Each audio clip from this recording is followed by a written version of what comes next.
Chapter 313 দি ancient ডেইটিজ। Audrey যখন একটি private কথা বলার জন্য অনুরোধ করতে যাচ্ছিল, তখনই তার মনে একটা খটকা লাগল। ব্রোঞ্জের সেই বিশাল লম্বা টেবিলের একেবারে অন্য প্রান্তে বসে থাকা দ্য ওয়ার্ল্ড লোকটার অ্যাক্টিং মেথড বা অভিনয় করার পদ্ধতিটি নিয়ে বিন্দুমাত্র আগ্রহ নেই। এমনকি এই ব্যাপারটি নিয়ে প্রশ্ন করার কোনো ইচ্ছাও যেন তার ভেতরে দেখা গেল না। সে কি আগে থেকেই অ্যাক্টিং মেথড সম্পর্কে জানে, নাকি সে আলাদাভাবে মিস্টার ফুলের সাথে এই বিষয়ে কথা বলে নিয়েছে? অড্রে মনে মনে বিড়বিড় করল, তবে তবুও সে সতর্কতার সাথে একটি আলাদাভাবে কথা বলার জন্য আবেদন জানাল। এরপর ফোর্সের দিকে তাকিয়ে সে খুব মেপে মেপে প্রতিটি শব্দ উচ্চারণ করে বলল, পশনের ব্যাপারে আমাদের মনোভাব এমন হওয়া উচিত যেন আমরা এটাকে কবজা করছি না, বরং এটাকে হজম করছি।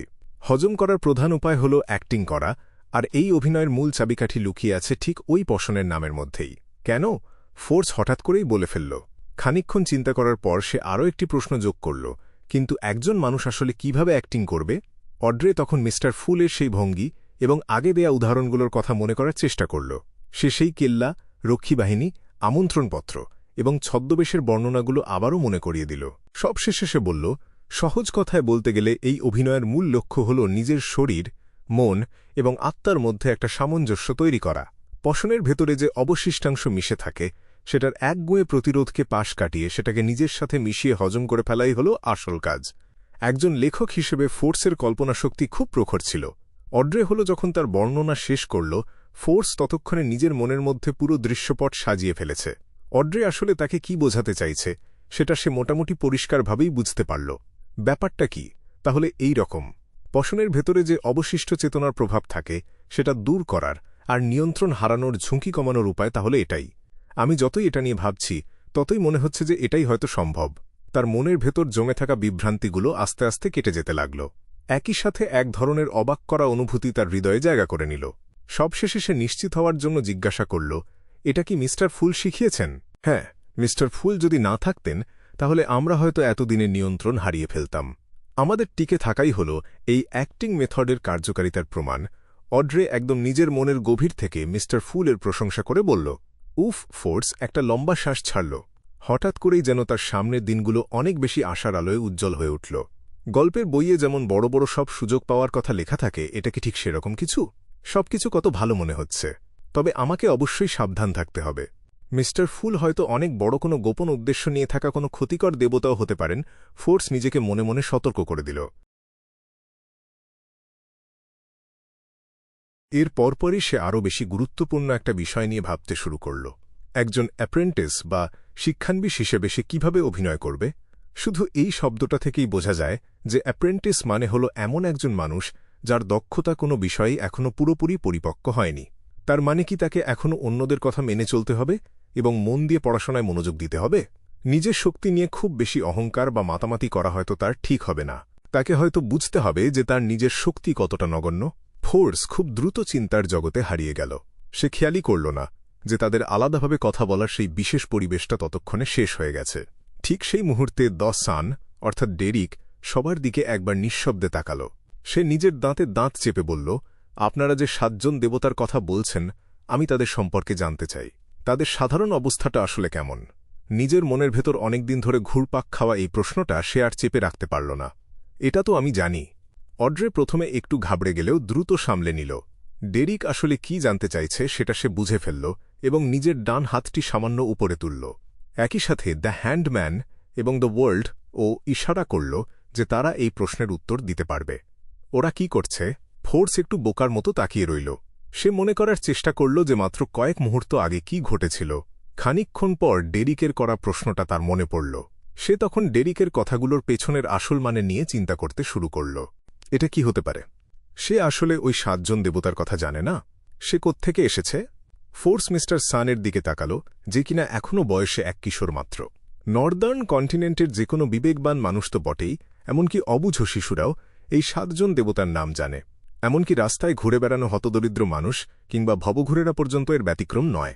তাদের কাছে গির্জা থেকে পাওয়া মাঝে সাঝে বিনামূল্যের খাবার এতটাই লোভনীয় যে তাদের কাছে আশ্রয়হীনদের থাকার জায়গাগুলোও নরকের মতো মনে হয়। সে কি সাউদার্ন কন্টিনেন্টের কলোনি থেকে এসেছে? কিন্তু এত সহজ একটা প্রশ্ন করার তো কোনো দরকার নেই। যে কোনো একটা গির্জায় গিয়ে একজন যাজককে অনুরোধ করলেই তো তিনি দেবতার মাহাত্ম্য নিয়ে দীর্ঘ বক্তৃতা দিতে শুরু করবেন। সেখান থেকেই তো সব জেনে নেওয়া সম্ভব। দ্য সান আসলে কোথায় থাকে? অদ্ভুত তো, ফোর্স মনে মনে বিড়বিড় করতে করতে একবার এপাশে আর একবার ওপাশে তাকাল, কিন্তু মিস অড্রে, মিস্টার হ্যান্ডম্যান কিংবা মিস্টার ওয়ার্ল্ডের মধ্যে কাউকেই অবাক হতে দেখা গেল না। ঠিক তখন ঘন কুয়াশার ভেতরে বসে থাকা ক্লাইন দেখল যে তিনজন মানুষই উত্তর দেওয়ার জন্য উদ্গ্রীব হয়ে আছে। সে মৃদু হেসে বলল, মিস্টার সান, তুমি কার সাথে লেনদেন করতে চাও, আর এর বদলে তুমি আসলে কি দিতে পারবে? ডেরিক বার্গ নিজের ঠোঁট কামড়ে কয়েক সেকেন্ড চিন্তা করল। আমি তাদের প্রত্যেকের সাথেই আলাদাভাবে লেনদেন করব। তাহলে আমি সবচাইতে ভালো এবং বিস্তারিত তথ্য পাব সিটি অফ সিলভারের সেই কঠিন পরিবেশে। ডেরিক আগের চেয়ে অনেক বেশি পরিণত হয়ে গেছে। টহল দেয়া আর বিপদ মুক্ত করার অভিযানে অংশ নিতে নিতে সে অনেক কিছু শিখেছে। সে খানিকটা থেমে আবার আবেদন জানাল, এর বদলে আপনারা আমাকে যে কোনো একটা প্রশ্ন করতে পারেন যেটার উত্তর দেয়া আমার পক্ষে সম্ভব। আমি রাজি। সিটি অফ সিলভার নিয়ে আমার অনেক কৌতূহল আছে। অড্রে কোনো দ্বিধা ছাড়াই মৃদু হেসে বলল, সিটি অফ সিলভার? এটা আবার কোন জায়গা? আমি তো কখনোই এর নাম শুনিনি। ফোর্স একদম আকাশ থেকে পড়ল। ওরা কি নিয়ে কথা বলছে সেটার যেন কোনো কুলকিনারা সে করতে পারল না। অড্রে তার দিকে তাকাল এবং দয়াপরবশ হয়ে বুঝিয়ে বলল, মিস্টার সান নর্দার্ন বা সাউদার্ন কন্টিনেন্টের কোথাও থাকেন না, এমনকি সাগরের কোনো দ্বীপেও তার বাড়ি নয়। সিটি অফ সিলভার এমন এক জায়গায় অবস্থিত যেটা আমাদের চেনা জগতের একদম বাইরে। বলা যেতে পারে আমাদের সব ধরনের অনুসন্ধানের সীমানারও বাইরের অবস্থান। তুমি কি আমার সাথে ঠাট্টা করছ? ফোর্সের মনে অবচেতনেই এই চিন্তাটা আসল। তবে ডেরিকের হাবভাব দেখে এবং বাকি সবাই মিলে যে তাকে ঠকাচ্ছে না, এটা নিশ্চিত হয়ে সে অড্রের কথাগুলো মেনে নিল। এই গোপন সভাটি আমার ধারণার চেয়েও অনেক বেশি অবিশ্বাস্য মিস্টার ফুল, আমার ভাবনার চেয়েও অনেক বেশি ক্ষমতাশালী। ফোর্স নিঃশব্দে একটা দীর্ঘশ্বাস ফেলল। অড্রে অস্পষ্টভাবে তার মনের কথাগুলো পড়তে পারল। তার খুব ইচ্ছে করছিল এটা বলে বড়াই করতে যে ভাইন অ্যাডমিরাল চিলাঙ্গোস, ইন্টিস অ্যাম্বাসেডর ব্যাকারল্যান্ড এবং সেই প্রতারক লেনেভুসের মৃত্যুর পেছনে এই ট্যারোট ক্লাবের হাত আছে। কিন্তু কত আফসোস, ফোর্স যদি এই তিনটি ঘটনার কথা জানতে পারে তবে সে খুব সহজেই অড্রের সাথে জাস্টিসের সম্পর্ক ধরে ফেলবে। এটা আমাকে অবশ্যই গোপন রাখতে হবে অড্রে, যতই কষ্ট হোক না কেন তোমাকে এই রহস্য বজায় রাখতে হবে।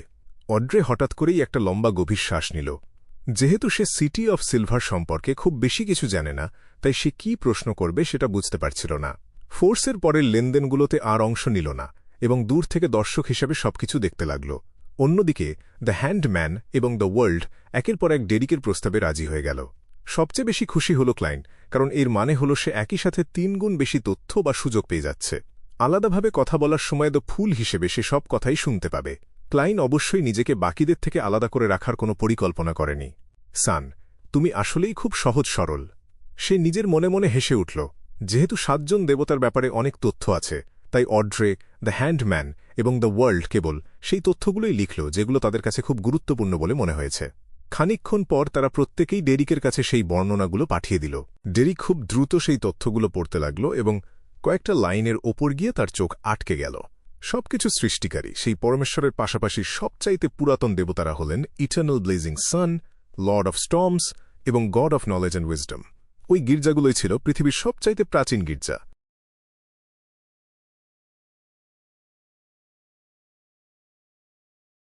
আমি কেন এর আগে কখনোই এদের নাম শুনিনি? আমি এই দেবতাদের কারো কথাই আগে শুনিনি। আমার মনে হচ্ছে এখানে খুব গুরুত্বপূর্ণ কিছু একটা লুকিয়ে আছে। ডেরিক জানত যে ট্যারোট ক্লাবের প্রতিটি সভার একটা নির্দিষ্ট সময় থাকে, তাই সে খুব দ্রুত নিজের পড়ার কাজটা শেষ করল।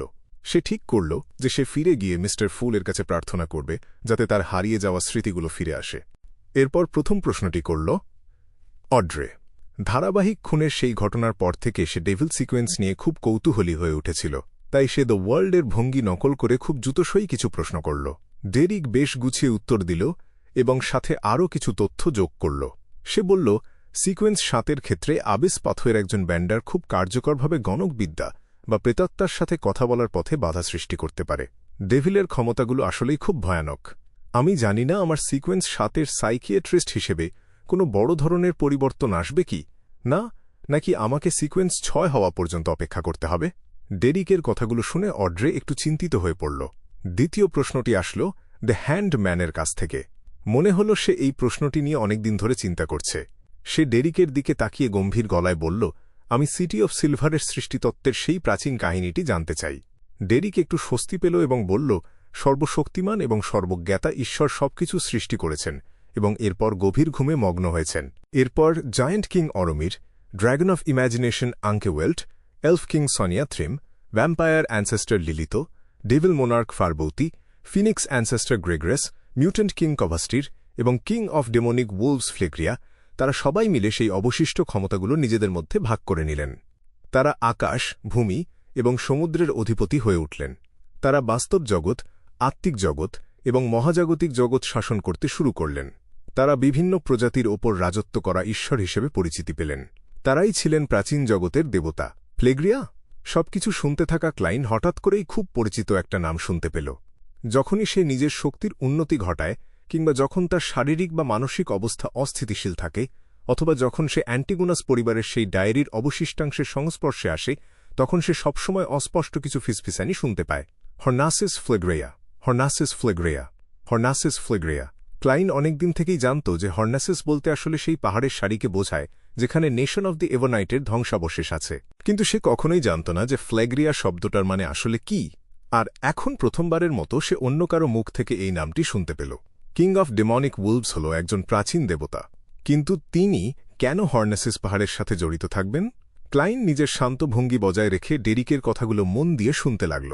ডেরিক বলে চলল, তাদের মধ্যে কেউ কেউ নিজেদের মধ্যকার যুদ্ধে প্রাণ হারিয়েছেন, আবার কেউ কেউ সর্বশক্তিমান ঈশ্বরের জেগে ওঠার পর নিজেদের ক্ষমতা হারিয়েছেন।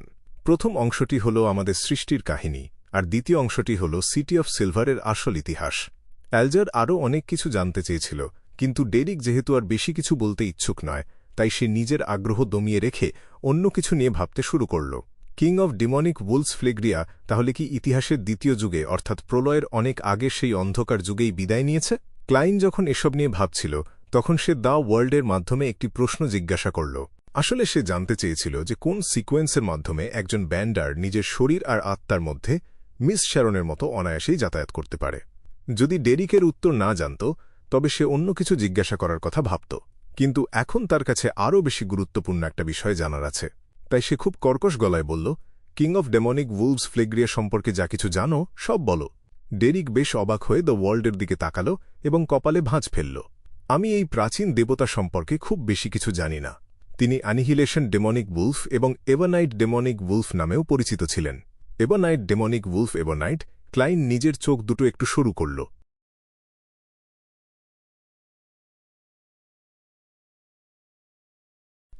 Chapter 314 possible.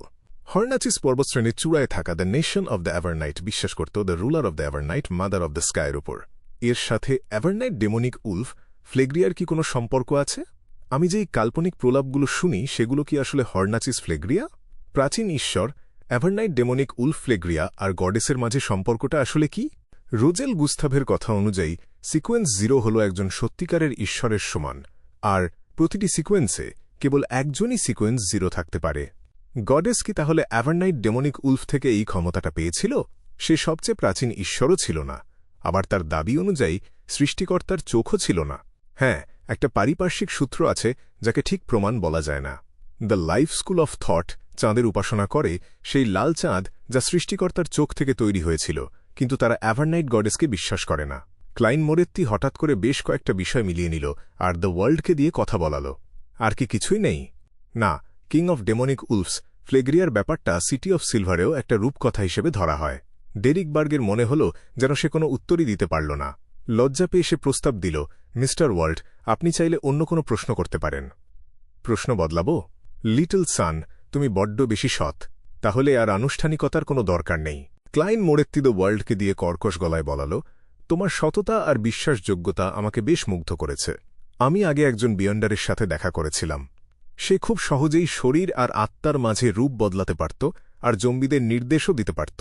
তুমি কি জানো এটা কোন পাথওয়ে আর কোন সিকোয়েন্সের অংশ?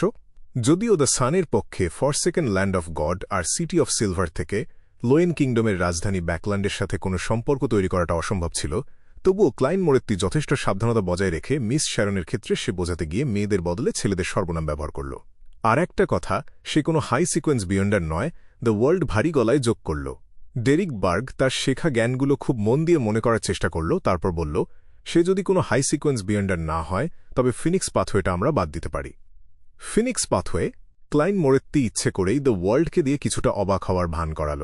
এতগুলো জমায়েতে অংশ নেওয়ার পর ডেরিক বার্গের কাছে এটা পরিষ্কার হয়ে গিয়েছিল যে সিটি অফ সিলভার আর মিস জাস্টিস ও তার সঙ্গীদের ব্যবহার করা শব্দগুলোর মধ্যে একটা পার্থক্য আছে। তাই কোনো রকম অবাক না হয়ে ডেরিক বার্গ বুঝিয়ে বলল, এটা এমন একটা বিয়ন্ডার পাথওয়ে যা মৃত্যু আর আংশিকভাবে স্পিরিট ওয়ার্ল্ডকে নিয়ন্ত্রণ করে। এর সিকোয়েন্স 9 হল কর্পস কালেক্টর। তাহলে এটা হলো ডেথ পাথওয়ে। দেখে তো মনে হচ্ছে ফিনিক্স অ্যানসেস্টার গ্রেগ্রেস প্রাচীনকালে ডেথ ছিল। ক্লাইন মোরেত্তি ব্রোঞ্জের লম্বা টেবিলের এক প্রান্তে খুব শান্ত হয়ে বসে রইল।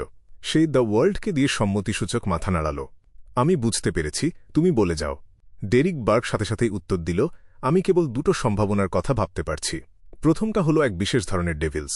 আমি যেমনটা আগে বলেছিলাম, বিভিন্ন প্রজাতি থেকে তৈরি হওয়া ডেভিলসদের মাঝে ভিন্নতা থাকতে পারে। এমন এক ধরনের আছে যারা খুব সহজেই শরীর আর আত্মার মাঝে রূপ বদলাতে পারে, তবে এদের সংখ্যা বেশ কম। আর তারা হয়তো জম্বিদের নির্দেশ দিতে পারে না। তারা কি মানুষ হতে পারে? দ্য ওয়ার্ল্ড জানতে চাইল। না, অন্তত আমার জানা মতে এরকম কোনো উদাহরণ নেই, ডেরিক বার্গ সততার সাথেই বলল। আর দ্বিতীয় সম্ভাবনাটা কি? ক্লাইন মোরেত্তি লড়াইয়ের ময়দানে মিস শ্যারনের সাধারণ পারফরম্যান্সের কথা ভাবল, আর দ্য ওয়ার্ল্ড তার বসার ভঙ্গি কিছুটা বদলে নিল। ডেরিক বার্গ খুব সিরিয়াস গলায় উত্তর দিল, মিউট্যান্টস। মিউট্যান্টস? ওগুলো তো দানবদের বোঝায়, তাই না? দ্য ওয়ার্ল্ড কর্কশ গলায় জিজ্ঞেস করল। ক্লাইন মোরেত্তির স্পষ্ট মনে ছিল যে মিস্টার আজিক বলেছিল, অভিশাপের কবলে পড়া মানুষদের সাধারণভাবে মিউট্যান্টস বলা হয়। অভিশাপের ভিন্নতার কারণে মিউট্যান্টসরা বিভিন্ন প্রজাতিতে বদলে যায়। তারা সাধারণত মানুষদের মতোই হতো, কিন্তু তাদের মনের গভীরে সবসময় একটা চাপা পড়া বিকৃত বাসনা লুকিয়ে থাকত।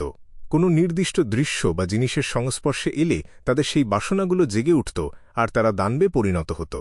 তখন তারা রক্ত আর খুনের নেশায় উন্মাদ হয়ে যেত। প্রতিবার এই বাসনাগুলো প্রকাশ করার সাথে সাথে তারা আরও একটু বেশি নিষ্ঠুর আর অনুভূতিহীন হয়ে পড়ত। শেষ পর্যন্ত মানুষের কাছ থেকে আশা করা যায় এমন সব ভালো অনুভূতি তারা হারিয়ে ফেলত। সবচেয়ে পরিচিত মিউট্যান্টস হল ওয়্যারউলফ। ডেরিক বার্গ সরলভাবে মাথা নেড়ে বলল, একদম ঠিক। কিছু নির্দিষ্ট বিয়ন্ডার বৈশিষ্ট্যের নেতিবাচক প্রভাবের কারণে মানুষ থেকে যেই বিভিন্ন ধরনের দানব তৈরি হয়, তারাই হল মিউট্যান্টস। এটা কোনো অভিশাপ নয়, বরং কিছু বিয়ন্ডার বৈশিষ্ট্যের নেতিবাচক প্রভাব। ঘন ধূসর কুয়াশার মাঝে সোজা হয়ে বসে ক্লাইন মোরেত্তির মনে হল, মিস্টার আজিক যা বলেছিল তার সাথে এই কথার বেশ অমিল আছে। মহাপ্রলয়ের আগে মিউট্যান্টসদের সম্পর্কে কি এমনই ধারণা ছিল? সিটি অফ সিলভারের সাধারণ জ্ঞানগুলো নর্দার্ন আর সাউদার্ন মহাদেশের বিয়ন্ডারদের কাছে বেশ অমূল্য। ক্লাইন মোরেত্তি ফরসেকেন ল্যান্ড অফ গডের এই বিশেষত্ব সম্পর্কে আরও বেশি সচেতন হয়ে উঠল। এই মুহূর্তে ডেরিক বার্গ বলে চলল, মিউট্যান্টসদের যেই বৈশিষ্ট্যগুলো থাকে সেগুলো দিয়ে আসলে একটা বিয়ন্ডার পাথওয়ে তৈরি হয়। তাই সাধারণ মানুষও পোষণ পান করে মিউট্যান্টস হতে পারে। একটা মিউট্যান্ট পাথওয়ে? এটা কোন পাথওয়ের কথা বলছে? এর সাথে যুক্ত সিকোয়েন্স 9-এর নাম কি? ক্লাইন মোরেত্তি দ্য ওয়ার্ল্ডের মাধ্যমে কৌতূহল নিয়ে জিজ্ঞেস করল। ডেরিক বার্গ প্রথম কয়েকটা প্রশ্নকে তেমন গুরুত্ব না দিয়ে এড়িয়ে গেল। সিটি অফ সিলভারে এই সম্পর্কিত সিকোয়েন্স 9-কে বলা হয় প্রিজনার। মন হল শরীরের বন্দী, আর শরীর হল পৃথিবীর বন্দী। এটা দিয়ে সেই উন্মাদনাকে বোঝায় যাকে আটকে রাখা হয়েছে, আর সেই বাসনাকে বোঝায় যাকে দমিয়ে রাখা হয়েছে। প্রিজনার? এই পাথওয়েটা রোজ স্কুল অফ থটের দখলে আছে। তারা তাদের রক্তাক্ত বলিদান আর তথাকথিত চেইন্ড গডের উপাসনার জন্য পরিচিত। মিস শ্যারনকে তো এতটা নিষ্ঠুর আর নির্বিচার মানুষ বলে মনে হয় না। 1 মিনিট দাঁড়াও, ম্যারিককে তো দৃশ্যত কোনো একটা দল খুঁজছিল। সে আর মিস শ্যারন কি তবে রোজ স্কুল অফ থটের সাথে বিশ্বাসঘাতকতা করেছিল? তারা কি পাগল কোনো ধর্মদ্রোহীতে পরিণত হতে চায়নি বলেই এই বিশ্বাসঘাতকতা করেছিল? ক্লাইন মোরেত্তি এই ধারণাগুলো ভাবতে ভাবতে দ্য ওয়ার্ল্ডকে দিয়ে বলাল, আমি তোমার উত্তরে বেশ সন্তুষ্ট, লেনদেন শেষ। এরপর কয়েকজন সদস্য নিজেদের অভিজ্ঞতা আর খবরাখবর ভাগাভাগি করে নিল। ক্লাইন মোরেত্তির কথা যদি বলি, তবে তার স্পিরিচুয়ালিটি একেবারে শেষ হয়ে যাওয়ার ঠিক আগ মুহূর্তেই সে ট্যাট গ্যাদারিংয়ের সমাপ্তি ঘোষণা করল। ধূসর কুয়াশার উপরের জায়গাটা যখন আবার শান্ত হয়ে গেল, তখন সেই নকল দ্য ওয়ার্ল্ডও অদৃশ্য হয়ে গেল। তারপর সে বাস্তব পৃথিবী আর এই রহস্যময় জায়গার মাঝে আসা যাওয়া শুরু করল, আর মাস্টার কিটাকে সেই প্রাচীন প্রাসাদে নিয়ে এলো। যদিও আমি রোজেল গুস্তাভের ডায়েরি পড়ে অনুমান করেছিলাম যে অ্যাপ্রেন্টিস পাথওয়ের জন্য কোনো সিকোয়েন্স 0 না থাকার সম্ভাবনাই বেশি, তবু আমি হটকারী হতে পারি না। যদি কোনো সিকোয়েন্স 1 বা 2 থেকে থাকে, তবে তারা হয়তো দূর থেকেই মারাত্মক কোনো আক্রমণ করে বসতে পারে। আর যদি সত্যিই কোনো সিকোয়েন্স 0 থাকে, আমার নিজের জীবন নিয়ে বাজি ধরাটা ঠিক হবে না। ক্লাইন মোরেত্তি কিছুটা ধাতস্থ হওয়ার পর একটা ডেফিনেশন স্টেটমেন্ট লিখল, এর উৎস। এরপর সে মাস্টার কিটাকে নিজের হাতে ধরে রাখল, যাতে এর শব্দটা অন্য কোনো দিকে ইঙ্গিত না করে। চেয়ারে হেলান দিয়ে বসে ক্লাইন মোরেত্তি ডেফিনেশন স্টেটমেন্টটা জব করতে করতে ধীরে ধীরে ঘুমিয়ে পড়ল। ভেঙে পড়া পৃথিবীর ধূসর কুয়াশার মাঝে সে দেখতে পেল একটা ব্রোঞ্জের প্রদীপদানি, যেখানে অনেকগুলো মোমবাতি মিটিমিটি জ্বলছে। প্রদীপদানিটার চারপাশে যা ছিল তাকে একটা গোপন ঘর বলেই মনে হল, যেখানে বাইরের কোনো আলো এসে পৌঁছাচ্ছিল না। সেখানে লম্বা টেবিল, কালো লোহার পাত্র, কাঁচের বয়াম, বাদামি রঙের নোটবুক আর আরও নানা ধরনের জিনিসপত্র ছিল। পুরনো ধাঁচের কালো আলখেল্লা পরা এক যুবক লম্বা টেবিলটার সামনে দাঁড়িয়ে তার হাতে থাকা পোষণটার দিকে একদৃষ্টে তাকিয়েছিল। পূর্বপুরুষেরা, আমি অসাধারণত্বের পথে পা বাড়াতে যাচ্ছি। আমি অবশ্যই আব্রাহাম পরিবারের সেই হারানো গৌরব আবার ফিরিয়ে আনব। সে বিড়বিড় করে নিজের মনেই কথাগুলো বলল আর তারপর পোষণটা পান করে নিল। যন্ত্রণায় তার মুখের পেশিগুলো কুঁচকে গেল। হঠাৎ করে সে আর্তনাদ করে মাটিতে লুটিয়ে পড়ল। সে ক্রমাগত ছটফট করতে লাগল, নিজের গলা নিজেই টিপে ধরল। কয়েক সেকেন্ড পরেই সে নিজের জামাকাপড় ছিঁড়ে ফেলল, নিজের গায়ের চামড়া ছাড়িয়ে নিল আর রক্তে মাখামাখি এক দানবে পরিণত হল। বুম! তার গায়ের মাংসগুলো বিস্ফোরিত হল আর মনে হল যেন প্রতিটি মাংসপিণ্ডের মাঝে আলাদা করে প্রাণ চলে এসেছে। সেগুলো চারদিকে হামাগুড়ি দিয়ে যেতে লাগল আর নিজেদের পেছনে ক্ষয়ের চিহ্ন রেখে যেতে লাগল। অবশেষে তারা সেই গোপন ঘর ছেড়ে বের হতে না পেরে ধীরে ধীরে শান্ত হয়ে গেল। আলোর বিন্দুগুলো একসাথে জড়ো হয়ে একটা ভাঙা আঙুলের সাথে মিশে গেল আর তৈরি করল প্রাচীন আর খুব সাধারণ দেখতে পিতলের রঙের একটা চাবি। একই সময়ে ক্লাইন মোরেত্তি সেই ছেঁড়া জামাকাপড়ের স্তূপের মাঝে হীরা খোদাই করা একটা রূপোলি পকেট ঘড়ি দেখতে পেল। স্বপ্নটা শেষ হওয়ার পর সে চোখ খুলে সামনের দিকে তাকাল। একটা দীর্ঘশ্বাস ফেলে সে বলল, সত্যি, সে বলেছিল আব্রাহাম পরিবারের গৌরব ফিরিয়ে আনবে, কিন্তু প্রথম ধাপেই সে ব্যর্থ হল। এমনকি সিকোয়েন্স 9-এও ব্যাপারটা অনেক ঝুঁকির। চতুর্থ যুগের টিউডর রাজবংশের আমলে আব্রাহাম পরিবার ছিল অত্যন্ত শক্তিশালী এক অভিজাত পরিবার। বলা হতো যে অ্যাপ্রেন্টিস বিয়ন্ডার পাথওয়েটা তাদের দখলেই ছিল, তবে খুব সম্ভবত সেটা অসম্পূর্ণ ছিল। ক্লাইন মোরেত্তি মাত্র দেখা দৃশ্যটার কথা মনে করার চেষ্টা করল। সে টেবিলের ধারে আঙুল দিয়ে টোকা দিতে দিতে নিজের মনেই বিড়বিড় করল। সে লোয়েন ভাষায় কথা বলছিল। তার উচ্চারণের ভঙ্গিটা ঠিক কোথাকার সেটা আমি বুঝতে পারছি না। পকেট ঘড়িতে খাঁটি হীরা খোদাই করার এই রেওয়াজটা গত 10 বছর ধরেই বেশ জনপ্রিয় হয়েছে। হয়তো সময় পেলে আমার একবার হারভেস্ট চার্চে যাওয়া উচিত আর বিশপ উট্রাপস্কিকে জিজ্ঞেস করা উচিত সে মাস্টার কিটা কোথা থেকে পেয়েছিল। হয়তো আমি কিছু সূত্র পেয়েও যেতে পারি। ক্লাইন মোরেত্তি যখনই কুয়াশা থেকে বের হতে যাবে, ঠিক তখনই দ্য ম্যাজিশিয়ানের প্রতীক হিসেবে থাকা সেই কাল্পনিক তারাটা বড় ছোট হতে শুরু করল। ফোর্স ওয়াল একটা স্যাক্রিফিশিয়াল রিচুয়ালের জন্য অনুরোধ করছিল। ফোর্স ওয়াল সাধারণত সাথে এত বেশি নগদ টাকা রাখত না, কিন্তু সে একটা বিয়েন্ডার জমায়েতে যাওয়ার কথা ভাবছিল বলে সে 500 পাউন্ড আলাদা করে রেখেছিল এটা দেখতে যে সে তার কাঙ্ক্ষিত জিনিসটা কিনতে পারে কিনা। কে জানত যে পরিস্থিতির কারণে সেই জমায়েতটাই বাতিল হয়ে যাবে। এখন সে এই টাকাটা অ্যাপোথেকারি ফর্মুলা আর অ্যাক্টিং মেথডের দাম মেটাতে ব্যবহার করতে পারবে। সব মিলিয়ে 430 পাউন্ড। আলোর পর্দাটা ভেসে উঠতে আর কাগজের টাকাগুলো গায়েব হয়ে যেতে দেখে ফোর্স ওয়ালের কয়েক সেকেন্ড সময় লাগল ব্যাপারটা বুঝতে। সে খুব আন্তরিকভাবেই মিস্টার ফুলকে ধন্যবাদ জানাল। আমি অ্যাপোথেকারি ফর্মুলাটা ভাইকাউন্ট গ্লেন্টের কাছে 300 পাউন্ডে বিক্রি করব। আমার খুব বেশি লোভ করাটা ঠিক হবে না, নয়তো এতে আমাদের এই দীর্ঘদিনের কাজের সম্পর্কটা নষ্ট হয়ে যাবে। আর মিস অড্রে হলের ব্যাপারটা আমি আপাতত এড়িয়েই যাব। তার আশা আছে সাইকোলজি অ্যালকেমিস্টদের সাথে যোগাযোগ করার আর তাদের কাছ থেকে সরাসরি এই ফর্মুলাটা পেয়ে যাওয়ার। যদি সেখান থেকে পাওয়ার কোনো আশাই না থাকে, তবে আমি এটা ট্যাড গ্যাদারিং থেকে কিনে নেওয়ার চেষ্টা করব। আমাকে দেখতে হবে এই অ্যাক্টিং মেথড আসলেই কাজ করে কিনা। যদি এটা কাজ করে, তবে আমাকে ভাবতে হবে কিভাবে মিস্টার ফুলের কাছে প্রার্থনা করা যায়। শিওদেরেছে আসলেই একটা বোকা। সে সবসময়ই একজন আরবিটার হিসেবে কাজ করে এসেছে আর নিজের অজান্তেই অ্যাক্টিং মেথডের শর্তগুলো পূরণ করে ফেলেছে। ফোর্স ওয়াল ভবিষ্যৎ নিয়ে ভাবতে শুরু করল। 430 পাউন্ড পাওয়ার সাথে সাথে ক্লাইন মোরেত্তি মিস জাস্টিসের কাছ থেকেও একটা প্রার্থনা শুনতে পেল। সে বলল যে মিস্টার ফুলের ব্লেসেডের যদি আর নগদ টাকার দরকার না থাকে, তবে মিস্টার ফুলকে সন্তুষ্ট করার জন্য সে 200 পাউন্ডের বিনিময়ে রোজেল গুস্তাভের ডায়েরির পাতাগুলো দেওয়ার প্রতিশ্রুতি দিতে পারে। আমি সন্তুষ্ট হয়েছি। 1000 পাউন্ড হতে আমার আর মাত্র কয়েক ডজন পাউন্ডই তো বাকি। ক্লাইন মোরেত্তি মিস জাস্টিসের প্রস্তাবটা ফিরিয়ে দিল। এরপর সে বেশ ব্যস্ততার সাথেই দাসানকে 7 জন ঈশ্বর সম্পর্কে তার স্মৃতিগুলো জাগিয়ে তুলতে সাহায্য করল। এই সব কাজ শেষ করার পর ক্লাইন মোরেত্তি ভীষণ ক্লান্তি নিয়ে বাস্তব পৃথিবীতে ফিরে এল। সে জানালার পর্দাটা সরিয়ে দিল আর সিরিয়াল মার্ডারের তথ্য থাকা ফাইলটা নিয়ে বসল। সে এমন কোনো প্রাণীর খোঁজ করতে লাগল যার অস্তিত্ব হয়তোবা থাকতে পারে।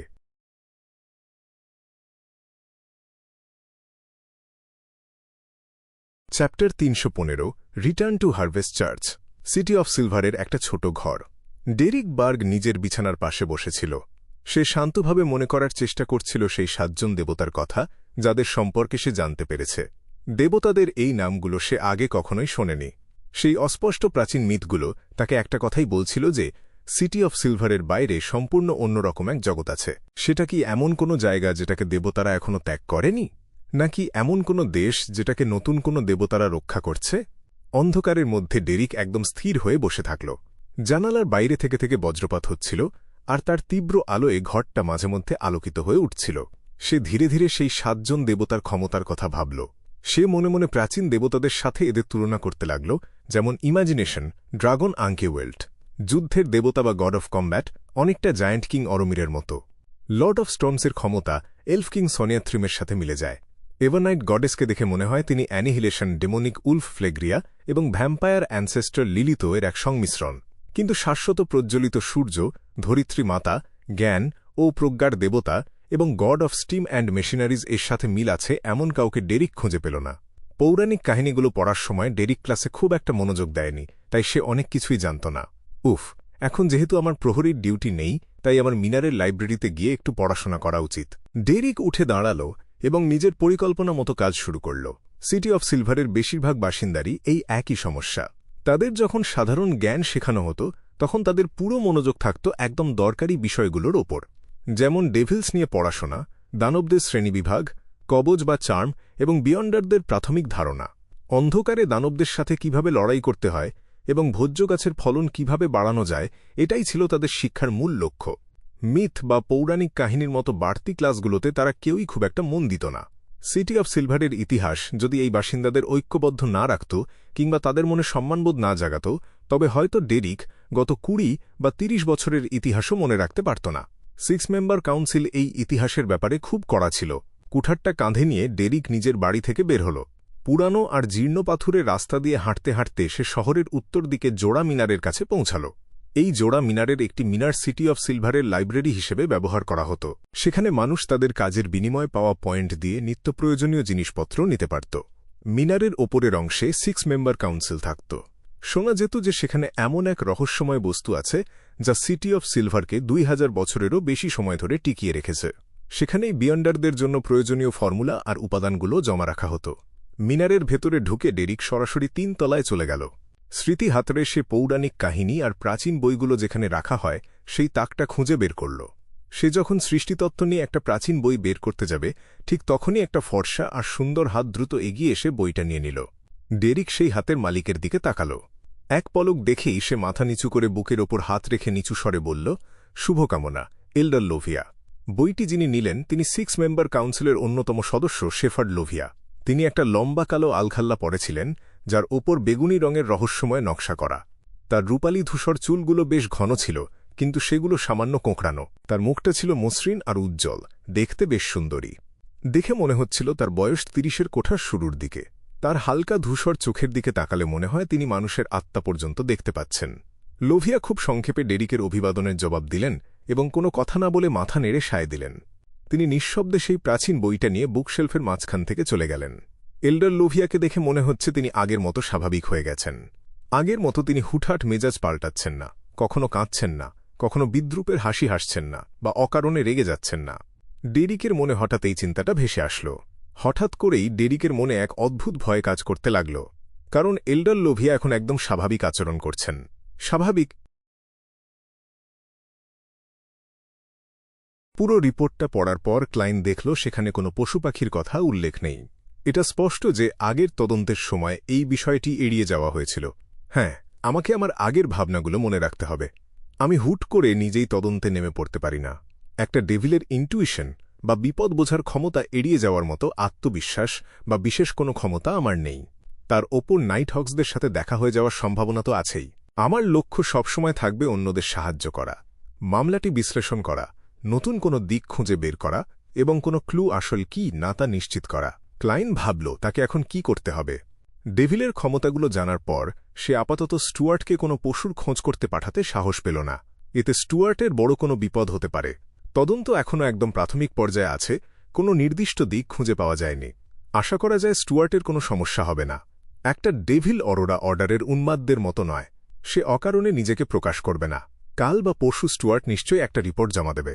হয়তো সেখানে এমন কোনো ক্লু থাকবে যা অন্যরা লক্ষ্য করেনি।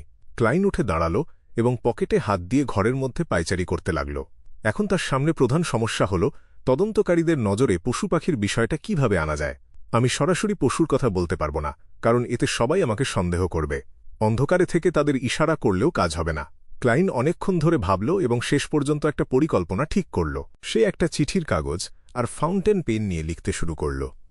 প্রিয় মিস্টার স্ট্যান্টন, আমার মাথায় একটা সমস্যার কথা এসেছে। আগে যখন ডিটেকটিভরা এই বিষয়ে আলোচনা করছিলেন তখন সবাই লক্ষ্য করেছিলেন যে খুনির হাত অনেক পাকা।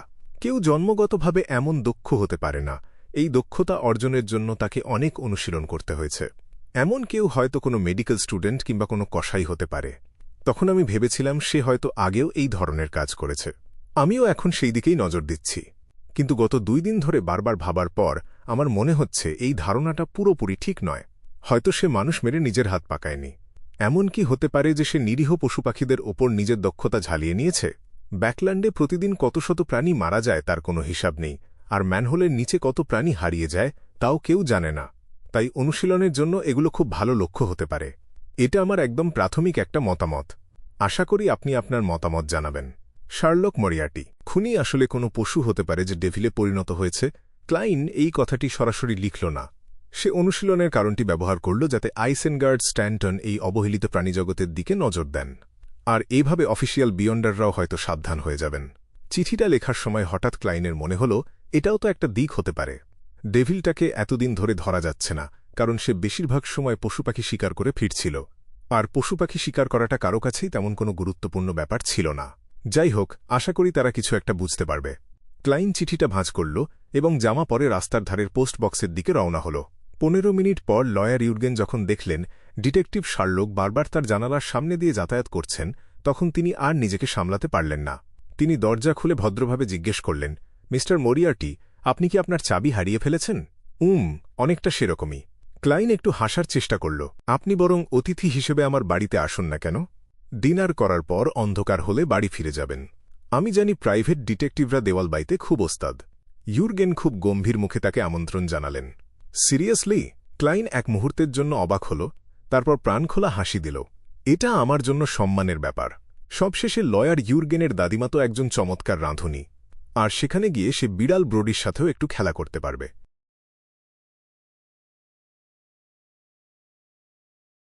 যখন চারপাশ পুরোপুরি অন্ধকার হয়ে গেল, ক্লাইন পেট ভরে খেয়ে নিজের বাড়িতে কিছুক্ষণ বিশ্রাম নিল।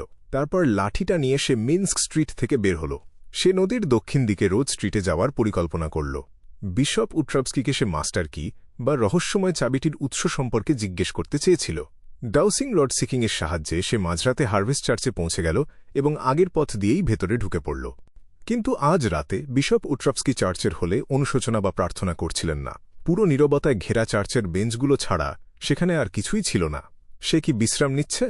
ক্লাইন একটু অবাক হয়ে হোলের পেছনের দিকে থাকার জায়গার দিকে এগিয়ে গেল। কোনা দিয়ে ঘুরতেই সে দেখল দীর্ঘদেহী বিশপ উট্রাভস্কি বেসমেন্টের সিঁড়ি দিয়ে ওপরে উঠে আসছেন। সেখানে থাকা ভারী পাথরের দরজায় কেউ একজন জোরে জোরে ধাক্কা দিচ্ছিল। কাকে তিনি বেসমেন্টে আটকে রেখেছেন? ক্লাইনের মাথায় হঠাৎ অনেকগুলো বিদঘুটে চিন্তা আসল। বিশপ উট্রাভস্কি ওপরের দিকে তাকিয়ে ক্লাইনকে আগের ছদ্মবেশেই দেখতে পেলেন। তিনি বেশ অবাক হয়ে জিজ্ঞেস করলেন, তুমি কি এখনও তোমার বাড়ি যাওয়ার পথ খুঁজে পাওনি? আমাকে কি দেখে এমন মনে হয় যে আমি এতদিন ধরে পথ হারিয়ে বসে আছি? ক্লাইন জোর করে হাসল। ফাদার, আমি পথ হারাইনি। তোমার কি মনে হচ্ছে ফর্মুলাটা নকল? সেটা অসম্ভব। বিশপ উট্রাভস্কি ভ্রু কুঁচকে সিঁড়ির মাঝপথেই দাঁড়িয়ে পড়লেন। এর ফলে তিনি ক্লাইনের সমান উচ্চতায় চলে আসলেন। না, ওটা আসল ছিল। ক্লাইন সততার সাথে উত্তর দিল। ঠিক এই সময় বেসমেন্টের পাথরের দরজায় আবার জোরে শব্দ হল। ধাক্কার তীব্রতা বাড়ার সাথে সাথে একটা পুরুষ কণ্ঠ চিৎকার করে উঠল, আমাকে এখান থেকে বের হতে দাও। এটাকে? ক্লাইন জিজ্ঞেস না করে পারল না। বিশপ উট্রাভস্কি উষ্ণ হাসি দিয়ে বললেন, একটা ভ্যাম্পায়ার।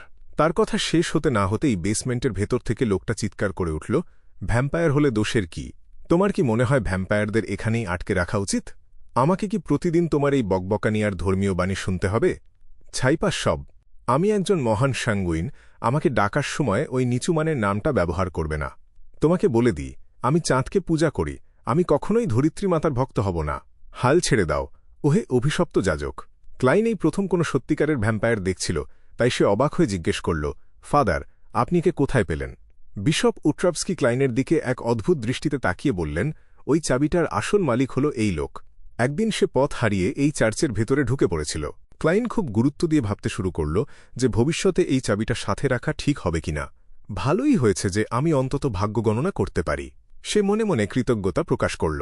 ঠিক সেই সময়ে সে রক্তের তৃষ্ণায় প্রায় উন্মাদ হয়ে গিয়েছিল, আর আমি তার অস্বাভাবিকতা বুঝতে পেরেছিলাম। বিশপ উট্রাভস্কি হাসি মুখে যোগ করলেন, বাজে কথা বলবে না, রক্তের কথা একদম বলবে না। আমার দরকার কোনো সুন্দরী তরুণীর রক্ত, তোমার মতো নোংরা বুড়ো মানুষের রক্ত নয়। বেসমেন্টের ভ্যাম্পায়ারটা হঠাৎ রেগে আগুন হয়ে গেল। বিশপ উট্রাভস্কি বিন্দুমাত্র রাগ না করে বুঝিয়ে বললেন, যখন তার খুব রক্তের নেশা পায় তখন আমি তাকে নিজের রক্তই পান করতে দিই। ক্লাইন মাথা নাড়ল এবং দরজার দিকে আবার তাকাল। সে দেখল বেসমেন্টের ওই ভারী পাথরের দরজায় স্যাক্রেড এমব্লেম অফ লাইফ এবং অনেক রহস্যময় চিহ্ন খোদাই করা আছে, যা একটা পূর্ণাঙ্গ সিল তৈরি করেছে। দিনের বেলা যখন অনেক মানুষ এখানে প্রার্থনা করতে আসবে তখন হয়তো এই শব্দ বাইরে পৌঁছানোই অসম্ভব। ক্লাইন মনে মনে একটা ধারণা করে নিল, আমি কি তোমাকে কোনো সাহায্য করতে পারি? ঠিক সেই সময় বিশপ উট্রাভস্কি জিজ্ঞেস করলেন। ক্লাইন সরাসরি উত্তর দিল, আমি জানতে চাই ওই রহস্যময় চাবিটি প্রথমে কোথা থেকে এসেছিল। তাহলে তোমাকে ওই লোককেই জিজ্ঞেস করতে হবে।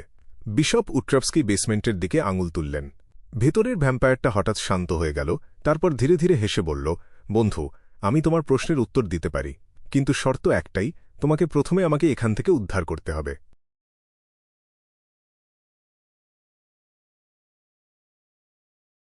চ্যাপ্টার 316, প্রস্তুতি ছাড়া কখনো নয়। সে আসলেই নিজের দরদাম শুরু করে দিল। ভ্যাম্পায়ারের এই অদ্ভুত আবদার শুনে ক্লাইন একই সাথে বিরক্ত এবং বেশ মজাও পেল। সে তার সামনে দাঁড়িয়ে থাকা বিশপ উট্রাভস্কির দিকে তাকাল এবং জিজ্ঞেস করল, ফাদার, আমি কি আপনার ওই মোমবাতিটা একবার ধার পেতে পারি? ওই যেটা আপনি গতবার ব্যবহার করেছিলেন। সেটার নামটা ঠিক যেন কি ছিল, আমি ভুলে গিয়েছি। বিশপ উট্রাভস্কি উত্তর দেওয়ার আগেই বেসমেন্টে বন্দী থাকা সেই ভ্যাম্পায়ার বেশ চমকে যাওয়া গলায় চিৎকার করে উঠল, তুমি কি করতে চাইছ? তুমি ঠিক কি করতে চাইছ? ঠিক সেই মুহূর্তে বিশপ উট্রাভস্কি বেশ শান্ত এবং দয়ালু স্বরে উত্তর দিল, এটার নাম মেন্টাল টেরর ক্যান্ডেল। কিন্তু তুমি এটা কিসের জন্য ধার নিতে চাইছ? ফাদার, আপনি সত্যিই খুব সমজদার, নিজে থেকেই ঠিকঠাক প্রশ্নটা করেছেন। ক্লাইনের ঠোঁটের কোণে একটা রহস্যময় হাসি ফুটে উঠল। সে বলল, আমি এটা দিয়ে আমাদের এই ভ্যাম্পায়ার বন্ধুর মনের একেবারে গভীরতম অংশে কিছু অনুসন্ধান চালাতে চাইছি। আপনি তো জানেনই, এই ব্যাপারে আমার সহজাত প্রতিভা আছে এবং আমি এই ধরনের কাজে বেশ পটু। ক্লাইনের কথা শেষ হওয়ার আগেই বেসমেন্টের ভেতর থেকে সেই ভ্যাম্পায়ার চিৎকার করে উঠল, হারামজাদা, নিজের এই কুবুদ্ধি মাথা থেকে ঝেড়ে ফেল। তুমি যদি একজন অভিজাত স্যাঙ্গুইনের সাথে এমন কিছু করো তবে তোমাকে অভিশাপ দেওয়া হবে। এই যে শোনো, আমি বলবো, আমি সব বলবো, আমি তোমাকে ওই মাস্টার কিরও সব রহস্য বলে দিচ্ছি। ক্লাইন সাথে সাথেই মৃদু হাসল। সে বলল, আপনার এই সহযোগিতার জন্য অসংখ্য ধন্যবাদ। ওই নোংরা বুড়োর বন্ধু নিশ্চয়ই কোনো ভালো মানুষ হবে না। স্যাঙ্গুইন হিসেবে আমি শুধু হাসপাতালে গিয়েছিলাম রক্ত চুরি করে খাওয়ার জন্য, কিন্তু শেষমেশ এখানে এসে আটকা পড়লাম কেন? আর কেনই বা আমাকে এই কানের কাছে ভনভন করা মাছির মতো লাইফ বাইবেল শুনতে হচ্ছে? বেসমেন্টের ভেতর থেকে সেই ভ্যাম্পায়ার রাগে গজগজ করতে করতে নালিশ জানাল, সত্যি কথা বলতে কি, তুমি যদি আসলেই সেই হও যেটা তুমি দাবি করছ, আর যদি আমার সাথে তোমার পথে দেখা হতো, তবে বড়জোর আমি তোমাকে একটা সতর্কতা দিয়ে ছেড়ে দিতাম। কিন্তু দুর্ভাগ্যবশত তুমি পথ হারিয়ে এই চার্চে ঢুকে পড়েছ। আর তোমার সামনে যে বিশপ পড়েছেন তিনি একসময় মানুষকে পাইকারি হারে খুন করতেন এবং মারামারি করাটা দারুণ উপভোগ করতেন।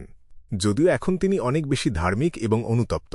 তোমার এই কপাল মন্দ ছাড়া আর কিছুই নয়, তবে বিশপ উট্রাভস্কি এখন যেভাবে নিজেকে বদলে ফেলেছেন তাতে তিনি তোমার কোনো বড় ক্ষতি করবেন বলে মনে হয় না। বড়জোর তিনি তোমাকে সারা জীবন তার পাশেই আটকে রেখে দেবেন। ক্লাইন মনে মনে কথাগুলো ভাবল, কিন্তু মুখে কিছুই বলল না। বেসমেন্টের ভ্যাম্পায়ার কিছুক্ষণ চুপ থেকে আবার বলা শুরু করল, প্রায় 1 মাস আগের কথা। আমি সাউথ বরোর একটা হাসপাতালে রক্ত চুরি করতে গিয়েছিলাম এবং সেখানেই একজন চোরের সাথে আমার দেখা হয়। সে আসলে হাসপাতালের অর্থ বিভাগে ঢুকতে চেয়েছিল, কিন্তু শেষমেশ পথ হারিয়ে ফেলেছিল। সে ব্লাড ব্যাংকের দরজা খুলে ফেলে এবং হাতে নাতে আমার কাছে ধরা পড়ে যায়। তার কাছেই ওই মাস্টার কি ছিল। সে আমাকে বলেছিল যে সে একটা বিশেষ বাড়িতে চুরি করতে গিয়ে ওটা পেয়েছিল।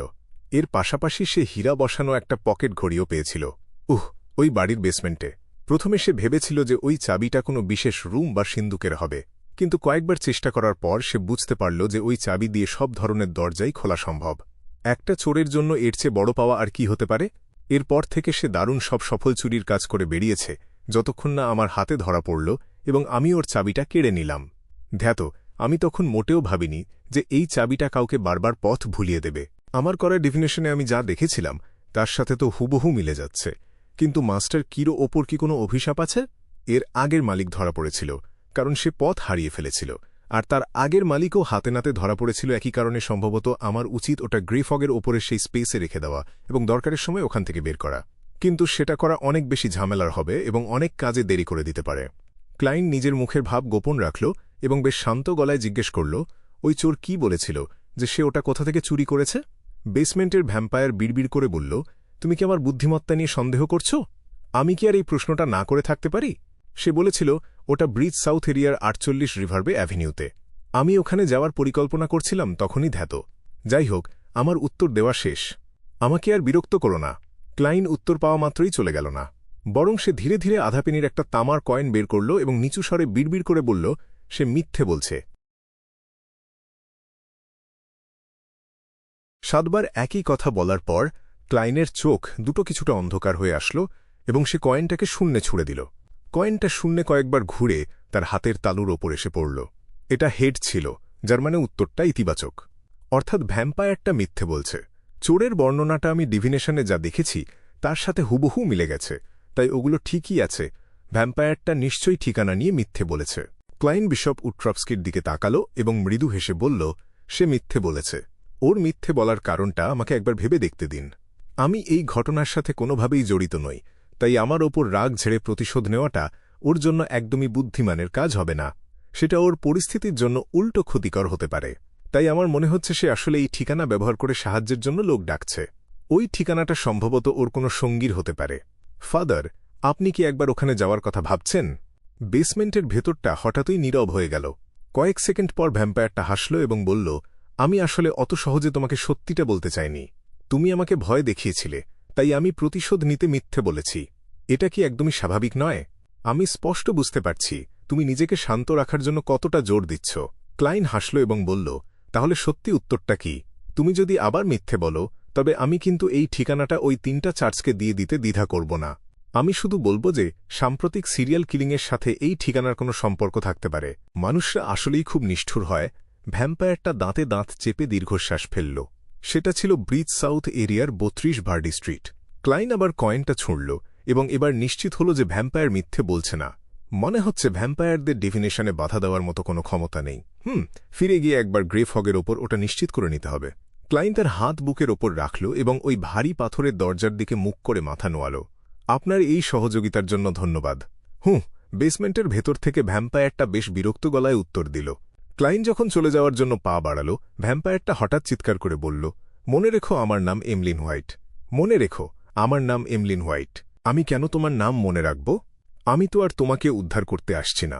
কোনো প্রস্তুতি ছাড়া এবং হোমগ্রাউন্ডের সুবিধা ছাড়া আমি ফাদার উট্রপস্কির ধারে কাছেও টিকতে পারব না। আর তার কাছে রক্ত দেওয়ার মতো অদ্ভুত একটা আইটেমও আছে। এমন কি হতে পারে যে এই ভ্যাম্পায়ারের কোনো সঙ্গী পুরস্কার ঘোষণা করেছে এবং সে চাচ্ছে আমি যাতে এই তথ্যটা বিক্রি করি। ক্লাইন এক মুহূর্তের জন্য কিছুটা অবাক হল এবং তারপর আর কোনো কথা না বলে হারভেস্ট চার্চ থেকে বেরিয়ে আসল। একটা নির্জন জায়গা খুঁজে পাওয়ার পর সে তার বাম হাতের কবজি থেকে স্পিরিট পেন্ডুলামটা খুলে নিল এবং ডিভিনেশন শুরু করল যে এই মুহূর্তেই তার 32 ভার্ডি স্ট্রিটে যাওয়া উচিত হবে কিনা। সে যে উত্তর পেল তাতে বোঝা গেল সেখানে কিছুটা বিপদ আছে, তবে সেটা খুব বেশি কিছু নয়। বিপদ তো আছেই, কিন্তু সেই বিপদটা ঠিক কিসের? সেটা ঠিক কেমন হতে পারে? ক্লাইন পরিস্থিতিটা খুব মন দিয়ে বিশ্লেষণ করল। সে সন্দেহ করল যে ওই অ্যাপ্রেন্টিস যে নিয়ন্ত্রণ হারিয়ে মারা গিয়েছিল, সে হয়তো তার তীব্র ক্ষোভের কারণে কোনো প্রেতাত্মায় পরিণত হয়েছে, আর সম্ভবত সে বেশ শক্তিশালীও। না, সেটা ঠিক হতে পারে না। ওই চোর তো মাস্টার কি নিয়ে অনায়াসেই কোনো ঝামেলা ছাড়াই বেরিয়ে এসেছিল। এমন কি হতে পারে যে বিপদটা ওই বাড়ির অন্য কোনো গোপন জায়গায় লুকিয়ে আছে? ক্লাইন কিছুক্ষণ চিন্তা করল এবং ঠিক করল যে পর্যাপ্ত প্রস্তুতি নিয়েই তার সেখানে যাওয়া উচিত। সে এমন কোনো পরিস্থিতিতে নিজেকে জড়াতে চায় না যেখানে তার বর্তমান বিয়ন্ডার ক্ষমতা দিয়ে সে শত্রুর মোকাবিলা করতে পারবে না। কমপক্ষে আমাকে এমন বুলেট কেনা পর্যন্ত অপেক্ষা করতে হবে যেটা দিয়ে প্রেতাত্মাদের কাবু করা যায়। সে মাথা নেড়ে সায় দিল।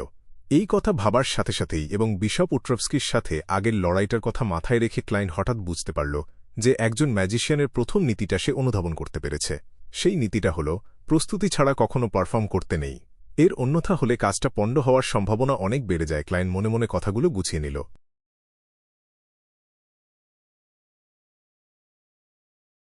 মঙ্গলবার সকালে পাউরুটিতে মাখন মাখিয়ে এবং 2 টুকরো রুটি সেঁকে নেওয়ার পর ক্লাইন খেতে খুব একটা তাড়াহুড়ো করল না। সে দরজা খুলে চিঠিপত্র রাখার বক্স থেকে সেদিনের খবরের কাগজটা নিয়ে আসল। আরে, এখানে তো একটা চিঠিও আছে। সে খবরের কাগজের ভেতর থেকে চিঠিটা বের করল এবং ডাইনিং রুমে ফেরার সময় খামটার উপর একবার চোখ বুলাল। এটা স্টুয়ার্টের কাছ থেকে এসেছে। মনে হচ্ছে সে তার প্রাথমিক তদন্ত শেষ করে ফেলেছে। ক্লাইন মাথা নেড়ে সায় দিল এবং খামটা ছিঁড়ে ভেতরের কাগজটা বের করল। সে ডাইনিং টেবিলের চেয়ারে বসে ওটা পড়তে শুরু করল। স্টুয়ার্ট দাবি করেছে যে দুই সন্দেহভাজনের মধ্যে অস্বাভাবিক কোনো আচরণ লক্ষ্য করা যায়নি। তাদের একজন মুদি দোকানে নিজেকে ব্যস্ত রেখেছে এবং নিজের স্ত্রী সন্তানদের দেখাশোনা করছে। সে একেবারেই সাধারণ একটা জীবন পার করছে। অন্যদিকে অন্যজন নানা ধরনের অস্থায়ী কাজ করে বেড়াচ্ছে এবং জীবন চালানোর জন্য কঠোর পরিশ্রম করছে। তাদের কারোর মধ্যেই খিটখিটে মেজাজ বা মারামারি করার কোনো প্রবণতা দেখা যায়নি। এমনকি তারা নিজেদের কোনো রুমে আলাদাভাবে বন্দী করে রাখছে না। চিঠির শেষে স্টুয়ার্ট ইস্ট বড়োর ভয়াবহ পরিস্থিতির কথা উল্লেখ করে দুঃখ প্রকাশ করেছে এবং প্রতিজ্ঞা করেছে যে সে পর্যাপ্ত টাকা জমাবে যাতে বৃদ্ধ বয়সে তাকে সেখানে থাকতে না হয়। আপনার সাহায্যের জন্য ধন্যবাদ। অন্য কোনো সূত্র পেলে আমি অবশ্যই আপনাদের সবার সাথে সেটা শেয়ার করব। স্টুয়ার্ট ধরা পড়ার মতো কোনো ভুল করেনি দেখে ক্লাইন খুব সহজভাবে চিঠির উত্তরটা লিখে ফেলল। সে চায় না স্টুয়ার্ট এই মামলাটা নিয়ে আরও গভীরে যাক, কারণ তেমনটা হলে কিলার ডেমন বা ওই শয়তানটা বিপদের আভাস পেয়ে আগেই যে কোনো হুমকিকে সরিয়ে দিতে পারে। কলম আর কাগজ গুছিয়ে রেখে ক্লাইন মাখনে ভেজা পাউরুটির টুকরোটা মুখে দিল এবং 1 কাপ লিকার চা আর খবরের কাগজের সাথে বেশ আরাম করেই সকালের নাস্তাটা শেষ করল। এই সময়ের মধ্যে সে বেশ আক্ষেপের সাথেই ভাবল যে বুড়ো মিস্টার আই অফ উইজডমের বিয়ন্ডার গ্যাদারিং বা জটলা বসার কোনো লক্ষণই দেখা যাচ্ছে না। হায় রে, ওই শয়তানটার অস্তিত্ব ব্যাকলুন্ডের বিয়ন্ডারদের জীবনে সত্যিই এক বড় বিপদ হয়ে দাঁড়িয়েছে। আমি আশা করছি মিস্টার আইসেনগার্ড স্ট্যান্টন আমার দেওয়া ইঙ্গিতটা বুঝতে পারবেন এবং সফল হবেন। হ্যাঁ, তিনি তো কর্তৃপক্ষের কাছে একজন স্বীকৃত বিয়ন্ডার হওয়ারই কথা। ক্লাইন খবরের কাগজটা পাশে রেখে ন্যাপকিন দিয়ে মুখ মুছে ফেলল এবং বাইরে যাওয়ার প্রস্তুতি নিতে শুরু করল। আজকের পরিকল্পনা সে গত সপ্তাহেই ঠিক করে রেখেছিল। তাকে রয়্যাল মিউজিয়ামে যেতে হবে এম্পেরর রোজেল মেমোরিয়াল এক্সিবিশন বা রোজেল স্মৃতি প্রদর্শনীতে অংশ নিতে।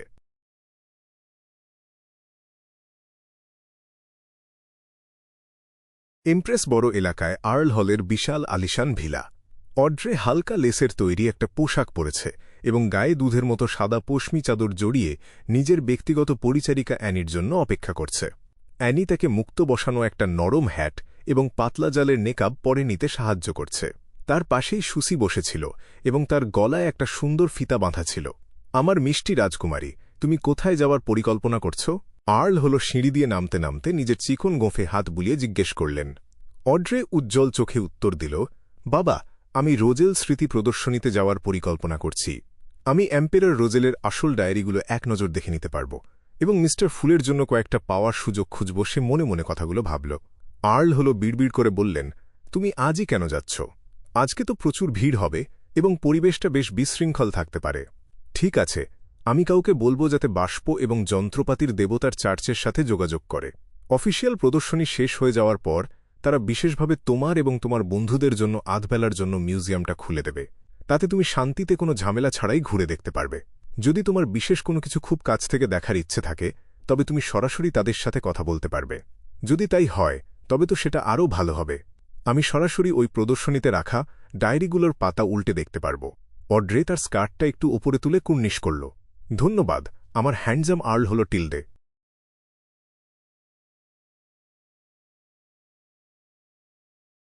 Chapter 317 Roselle memorial exhibition, west Borough, 2 নম্বর কিংস অ্যাভিনিউ, রয়্যাল মিউজিয়াম। সপ্তাহের মাঝের দিন হলেও মিউজিয়ামের দরজায় লম্বা লাইন ছিল। ক্লাইন যখন সেখানে পৌঁছাল দেখল মানুষের ভিড় উপচে পড়ছে। খবরের কাগজ আর ম্যাগাজিনের বর্ণনা থেকে সে জানত যে এই জগতের মধ্যবিত্তদের বিনোদনের উপায় খুব সীমিত। সংবাদপত্র পড়া, উপন্যাস পড়া, অপেরা বা কনসার্ট শোনা, টেনিস বা স্কোয়াশ খেলা, নাটক দেখা আর ভোজসভায় যোগ দেওয়া ছাড়া তাদের হাতে মাত্র 3টি বিকল্প থাকত। হয় পার্কে যাওয়া, নয়তো কোনো প্রদর্শনী দেখা, অথবা ছুটিতে কোথাও ঘুরতে যাওয়া। সম্রাট রোজেলের প্রভাবেই এখন বার্ষিক ছুটি কাটানোর বিষয়টি একটি সাধারণ ঘটনায় পরিণত হয়েছে। ঠিক 9টার সময় সিল্কের টপ হ্যাট মাথায় দিয়ে, হাতে কালো ছড়ি নিয়ে আর লম্বা ডাবল ব্রেস্টেড ফ্রক কোট পরে ক্লাইন অন্যদের সাথে মিউজিয়ামে ঢুকল। ভেতরে ঢোকার পর ভিড় আলাদা হয়ে গেল আর বিভিন্ন গাইড দর্শকদের এক একটি পথে নিয়ে যেতে লাগল। ক্লাইন আর প্রায় 20 জন মানুষ একজন সুন্দরী নারীর পেছনে পেছনে হাঁটতে শুরু করল। সেখানে সেই নারী গাইড রোজেলের জীবন নিয়ে মুখস্থ কথা বলছিল।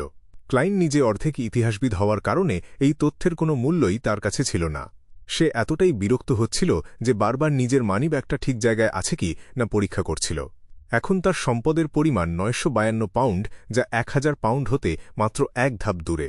তার মানিব্যাগ এত টাকা ধরার মতো বড় নয়, তাই সে শুধু জরুরি কিছু টাকা সাথে নিয়ে এসেছে। বাকি টাকাগুলো সে বাড়িতে রাখা নিরাপদ মনে করেনি, তাই ওগুলো ধূসর কুয়াশার ওপরে রেখে এসেছে। হাঁটতে হাঁটতে তারা প্রথম প্রদর্শনী কক্ষে ঢুকল। সেই নারী গাইড বেশ উত্তেজিত হয়ে বলল, লেডিস অ্যান্ড জেন্টলম্যান, এগুলো সম্রাট রোজেলের নিত্য প্রয়োজনীয় জিনিসপত্র। দেখুন, ওইটা ওনার মখমলের লেপ, আর ওগুলো হলো সোনার তৈরি কাঁচের পাত্র যা দিয়ে উনি মদ পান করতেন। আর ওই যে দেখছেন, ওটা ওনার ব্যবহৃত টয়লেট, যা আধুনিক কালের প্রথম টয়লেট হিসেবে পরিচিত। সম্রাট রোজেলের ব্যবহৃত টয়লেটও মানুষ প্রদর্শনীতে দেখছে দেখে ক্লাইন হঠাৎ তার প্রতি কিছুটা করুণা বোধ করল। এরপর সে কাঁচের দেয়ালের ওপাশে ফ্ল্যাশ সিস্টেমওয়ালা টয়লেটটার দিকে তাকাল। সেটি সোনার আলোয় ঝলমল করছিল। মনে হচ্ছিল ওটার উপরিভাগে সোনার পাত লাগানো আছে আর খুব সুন্দর শৈল্পিক নকশা করা। কি চরম বিলাসিতা! ক্লাইনের করুণা নিমিষেই উধাও হয়ে গেল। টয়লেটের ঠিক পাশেই রোজেলের প্রতিদিনের পোশাক রাখা ছিল। জামার হাতার কাফলিঙ্কো আর ভাঁজ করা কলারের শার্ট দেখে বোঝা যাচ্ছিল ইন্টিস দেশের ফ্যাশন গাইডকে বেশ মুগ্ধ করেছে। নিত্য প্রয়োজনীয় জিনিসের কক্ষ পার হওয়ার পর তারা সেখানে গেল যেখানে রোজেলের জারি করা গুরুত্বপূর্ণ নথিপত্র রাখা ছিল। সেখানে সিভিল কোড সহ আরও অনেক মূল্যবান ঐতিহাসিক স্মৃতিচিহ্ন ছিল। তখনই সেই গাইড একটি ডিসপ্লে ক্যাবিনেটের দিকে আঙুল তুলে বলল, এটা সম্রাট রোজেলের রেখে যাওয়া ডায়েরিগুলোর একটি। তিনি নিজের তৈরি রহস্যময় সংকেত দিয়ে এটা লিখেছিলেন, যা আজও কেউ উদ্ধার করতে পারেনি। অনেক ইতিহাসবিদ আর প্রত্নতাত্ত্বিক মনে করেন এর মধ্যে সম্রাটের গোপন রহস্য লুকিয়ে আছে। আমি একজন রোম্যান্টিক মানুষ হিসেবে মনে করি, হয়তো এগুলো ওনার প্রিয়তমা নারীর সাথে কোনো গোপন সংকেত ছিল। তারা হয়তো একে অপরের কথা লিখতেন, কিন্তু কখনো এক হতে পারেননি। তুমি নির্ঘাত উপন্যাস লিখতে পারো। ক্লাইনের ঠোঁটের কোণ একটু কেঁপে উঠল। তার নজর কাঁচের ভেতরের খোলা ডায়েরিটার ওপর পড়ল। সেখানে খুব চেনা চেনা ভাষায় কিছু লেখা ছিল। 6 মার্চ। ধূর ছাই, এখানকার খাবার খেয়ে আমার তো প্রায় কোষ্ঠকাঠিন্য হওয়ার দশা। 17 মার্চ। ইন্টিসের মহিলারা কি এতই আধুনিক? আমি তাকে পটাতে চেয়েছিলাম নাকি সে আমাকে? ব্যাপারটা খুব অদ্ভুত লাগছে। 22 মার্চ। এখন একটা ধর্ম বেছে নেওয়ার সময় এসেছে। একদিকে আছে church of the eternal blazing sun, আর অন্যদিকে চার্চ অফ ক্রাফটসম্যানশিপ। আমার পছন্দ নিয়ে কোনো সন্দেহ নেই। তোমার জয় হোক, গড অফ অল মেশিনারি। একদিন আমি চার্চ অফ ক্রাফটসম্যানশিপের নাম বদলে চার্চ অফ মেশিনারি রাখব। সত্যিই খুব রোমান্টিক কোষ্ঠকাঠিন্য, ক্লাইন মনে মনে বিড়বিড় করল। এটা সম্রাট রোজেলের শুরুর দিকের ডায়েরি মনে হচ্ছে, যেখানে কাজের তথ্য একদমই নেই। ওনার হাতের লেখা তো আমার চেয়েও খারাপ। ক্লাইন মুখ ঘুরিয়ে নিল। অবশ্য সে শুধু খোলা থাকা 2 পাতা দেখতে পাচ্ছিল। ভেতরে আর কি আছে তা সে জানত না। এখানকার নিরাপত্তা ব্যবস্থা কেমন কে জানে? যদি কোনোভাবে ভেতরে ঢুকে পাতাগুলো উল্টে দেখা যেত। ক্লাইন চারপাশে তাকিয়ে দেখল বেশ অনেকজন সিকিউরিটি গার্ড মোতায়েন করা আছে। হয়তো church of the god of steam and machinery এর বেন্ডাররাও ভিড়ের মধ্যে মিশে আছে। সে বিড়বিড় করতে করতে পরের কক্ষে গেল। পরের ঘরের নাম ছিল দ্য জেন্টল রেসেল। এটা সম্রাট রোজেলের প্রথম প্রেমের চিঠি, আর এটা ওনার লেখা প্রথম প্রেমের কবিতা when you are old. Guide মুগ্ধ চোখে পাণ্ডুলিপিটার দিকে তাকিয়ে রইল। লজ্জাহীন লোক একটা। ইয়েটসের আত্মা কবরে বসেও শান্তি পাচ্ছে না নিশ্চিত। ক্লাইন মনে মনে গালি দিল। এটা সম্রাট রোজেলের বানানো একটা ব্রেসলেট, আর ওটা ওনার লেখা উপন্যাসের মূল পাণ্ডুলিপি। গাইড ভক্তিভরে বর্ণনা দিচ্ছিল। ক্লাইন নিজের মুখের অভিব্যক্তি স্বাভাবিক রাখার আপ্রাণ চেষ্টা করল। সে অবশ্য বিশ্বাস করত যে সম্রাট রোজেল যেহেতু পেশায় একজন আর্টিসান ছিলেন, তাই তার হাতের কাজ অবশ্যই অসাধারণ ছিল। এগুলো হলো শিশুদের শিক্ষার জন্য তৈরি উন্নত পাঠ্য বই। প্রত্যেকটা শব্দের পাশে ছবি দেওয়া আছে। তিনি বাচ্চাদের খেলার জন্য এক ধরনের খেলা বানিয়েছিলেন যার নাম ইন্টিস চেস, কিন্তু সেটি জনপ্রিয় হয়নি। এগুলো ওনার উদ্ভাবন করা খেলনা ব্লক। ওনার বাচ্চাদের জন্য গাইডের গলা বেশ নরম হয়ে এলো। এটা তো নির্ঘাত চাইনিজ চেস, আর এই খেলনাগুলো দেখে তো মনে হচ্ছে লেগো কোম্পানি ওনার কাছে লাইসেন্স ফি চাইবে। ক্লাইন মুচকি হেসে নিজের অনুভূতি লুকাল। এক পলক তাকিয়ে সে দেখল ডিসপ্লে ক্যাবিনেটের সামনে একজন নারী দাঁড়িয়ে আছে, যার উচ্চতা প্রায় 1.7 মিটার। মেয়েটির বাদামি চুল কোমর পর্যন্ত লম্বা, আর তার গায়ের গড়ন একদম নিখুঁত। সে একটি হলুদ রঙের পরতে পরতে ভাঁজ করা পোশাক পরেছিল, যাতে তাকে কিশোরীর মতো লাগছিল। কিন্তু তার মাথায় ছিল একটি সেকেলে কালো টুপি, আর মুখ ঢাকা ছিল পাতলা নেটের ঘোমটায়। সে নড়াচড়া না করে একভাবে ভেতরের জিনিসগুলোর দিকে তাকিয়েছিল। এমনকি ক্লাইনরা যখন পরের ঘরে গেল, মেয়েটি সেখানেই ঠায় দাঁড়িয়ে রইল। কয়েকটা ঘর পার হওয়ার পর গাইড সামনের দিকে ইঙ্গিত করে বলল, এরপর আপনারা সম্রাট রোজেলের পাঠাগার বা স্টাডি রুমের পুনর্নির্মিত রূপ দেখতে পাবেন। অবশ্য এটা আসল ঘরের একটা অংশ মাত্র। তারা ভেতরে ঢোকার পর দেখল জায়গাটা বেশ বড়। ওটা দেখতে প্রায় লাইব্রেরির মতোই, 2 তলা সমান উঁচু বুকশেলফে ঠাসা। বই নামানোর জন্য নিচে মই রাখা আছে, আর মাঝে হাঁটার পথ। কল্পনা করুন এই ঘরের মালিক কিভাবে মই বেয়ে ওপরে উঠে নিজের পছন্দের বই খুঁজতেন। গাইড বেশ নাটকীয়ভাবে দৃশ্যপট বর্ণনা করল। না, রোজেল নিশ্চিতভাবেই তার চাকরদের পাঠাতো বই আনতে, সে নিজে এত কষ্ট করত না। ক্লাইন মনে মনে প্রতিবাদ জানাল। বুকশেলফের সারির মাঝখানে টেবিল, চেয়ার আর পিতলের ল্যাম্পস্ট্যান্ড রাখা ছিল। সবকিছুই কাঁচের আবরণে ঢাকা ছিল, যাতে বাইরের কেউ স্পর্শ করতে না পারে। এক পলকেই ক্লাইনের চোখে একগুচ্ছ পাণ্ডুলিপি পড়ল, যা সময়ের সাথে হলদে হয়ে গেছে। সেগুলো গুছিয়ে রাখা ছিল, তাই শুধু প্রথম পাতাটা দেখা যাচ্ছিল। সেখানে একটা চারকোনা জিনিসে ছবি আঁকা, আর তার নিচে বিস্তারিত বর্ণনা লেখা। এটা হলো টেলিগ্রাফের একটি পোর্টেবল বা ছোট সংস্করণ। এর মাধ্যমে আপনি অন্য প্রান্তের মানুষের সাথে কথা বলতে পারবেন বা তথ্য বিনিময় করতে পারবেন। এর জন্য আরও উন্নত পজিশনিং দরকার। আমার মনে হয় আমাদের আকাশের দিকে নজর দেওয়া উচিত। সেখানে কোনো বাধা নেই, তাই সিগন্যাল আদান প্রদান সহজ হবে। সম্রাট সাহেব, আপনি মোবাইল ফোনটাকেও রেহাই দিলেন না। ক্লাইন কপালে হাত দিয়ে দীর্ঘশ্বাস ফেলল। তখনই গাইড পাণ্ডুলিপিগুলোর পরিচয় দিয়ে বলল, এগুলো সম্রাট রোজেলের চমৎকার সব চিন্তাভাবনার প্রমাণ। অনেক কিছু তিনি জীবদ্দশায় বাস্তবে রূপ দিয়ে যেতে পারেননি। এগুলো আমাদের মানব সভ্যতার গৌরবের নিদর্শন। ক্লাইন ওসব তোষামদি কথায় কান না দিয়ে অন্য জিনিসগুলো খুঁটিয়ে দেখতে লাগল। হঠাৎ তার চোখে পড়ল টেবিলের ওপর রাখা একটি হার্ডকভার বইয়ের ভেতর বুকমার্ক গোঁজা আছে। বুকমার্কের বাইরে থাকা অংশে ছোট বাচ্চার আঁকা একটি ছবি দেখা যাচ্ছিল। সম্রাট রোজেল ছবি আঁকায় একদমই কাঁচা ছিলেন। ক্লাইন মনে মনে হাসল, কিন্তু পরক্ষণেই তার মাথায় একটা চিন্তা আসল। রোজেল তার ডায়েরিতে লিখেছিল যে সে একটি কার্ড অব ব্লাসফেমিকে বুকমার্ক বানিয়ে কোনো একটি বইয়ের ভেতর লুকিয়ে রেখেছে। এটা কি সেই বই হতে পারে? ক্লাইন কয়েক সেকেন্ড খুঁটিয়ে দেখল, কিন্তু অস্বাভাবিক কিছু পেল না। অবশ্য কার্ড অব ব্লাসফেমিতে ভবিষ্যৎবাণী বা জাদুকরী নজরদারি এড়ানোর ক্ষমতা আছে। সহজে ওটার বিশেষত্ব চেনা সম্ভব না। এত সহজে চেনা গেলে church of the god of steam and machinery ওটা অনেক আগেই নিয়ে যেত। সে অন্য বইগুলোর দিকে নজর দিল। সে দেখল প্রায় সব বইতেই আলাদা আলাদা আকৃতির বুকমার্ক গোঁজা আছে। সে কিছুক্ষণ ভাবল, তারপর ক্লোন হিসেবে নিজের মুখের পেশির নিয়ন্ত্রণ কাজে লাগিয়ে খুব কৌতূহলী গলায় গাইডকে জিজ্ঞেস করল, এগুলো কি সম্রাট রোজেলের পড়া বই? মানে, আমি বলতে চাচ্ছি, এগুলো কি ওনার আসল বইগুলোই? গাইড মাথা নেড়ে সায় দিল, হ্যাঁ, এগুলো ওনার আসল স্টাডি রুমের জিনিস, যার মধ্যে বই, পাণ্ডুলিপি, বুকমার্ক, ল্যাম্পস্ট্যান্ড, কালির দোয়াত সব আছে। তবে যুদ্ধের সময় অনেক কিছুই ধ্বংস হয়ে গিয়েছিল। ক্লাইন মাথা নেড়ে আবার বুকমার্কগুলোর দিকে নজর দিল। রোজেল তার ডায়েরিতে লিখেছিল সে কার্ড অফ ব্লাসফেমি খুব দামি কোনো বইয়ের ভেতর রাখবে, যাতে কেউ বুকমার্কের দিকে সন্দেহ না করে। এখন প্রশ্ন হল, এর মধ্যে দামি বই কোনগুলো? সে ডায়েরির কথা মনে করে বইগুলো বাদ দিতে লাগল। গ্লোরিয়াস এরা মনে হয় না এটা হবে। The history of the Intis kingdom এটাও হওয়ার সম্ভাবনা কম। Geography of the northern continent এটা হতে পারে, তবে নিশ্চিত নয়। The improved principles of steam machinery এটাও আগেরগুলোর মতোই সাধারণ। ক্লাইন একটা একটা করে বই দেখছিল। হঠাৎ তার চোখ পড়ল সেই হলদে হয়ে যাওয়া পাণ্ডুলিপির ওপর। সেখানে পৃথিবীর সেই সব জিনিস লেখা আছে যা রোজেল বানাতে চেয়েছিলেন কিন্তু পারেননি। সেখানেও একটি বুকমার্ক গোঁজা ছিল, আর তাতে সম্রাট রোজেলের রাজকীয় পোশাক পরা একটি ছবি আঁকা ছিল।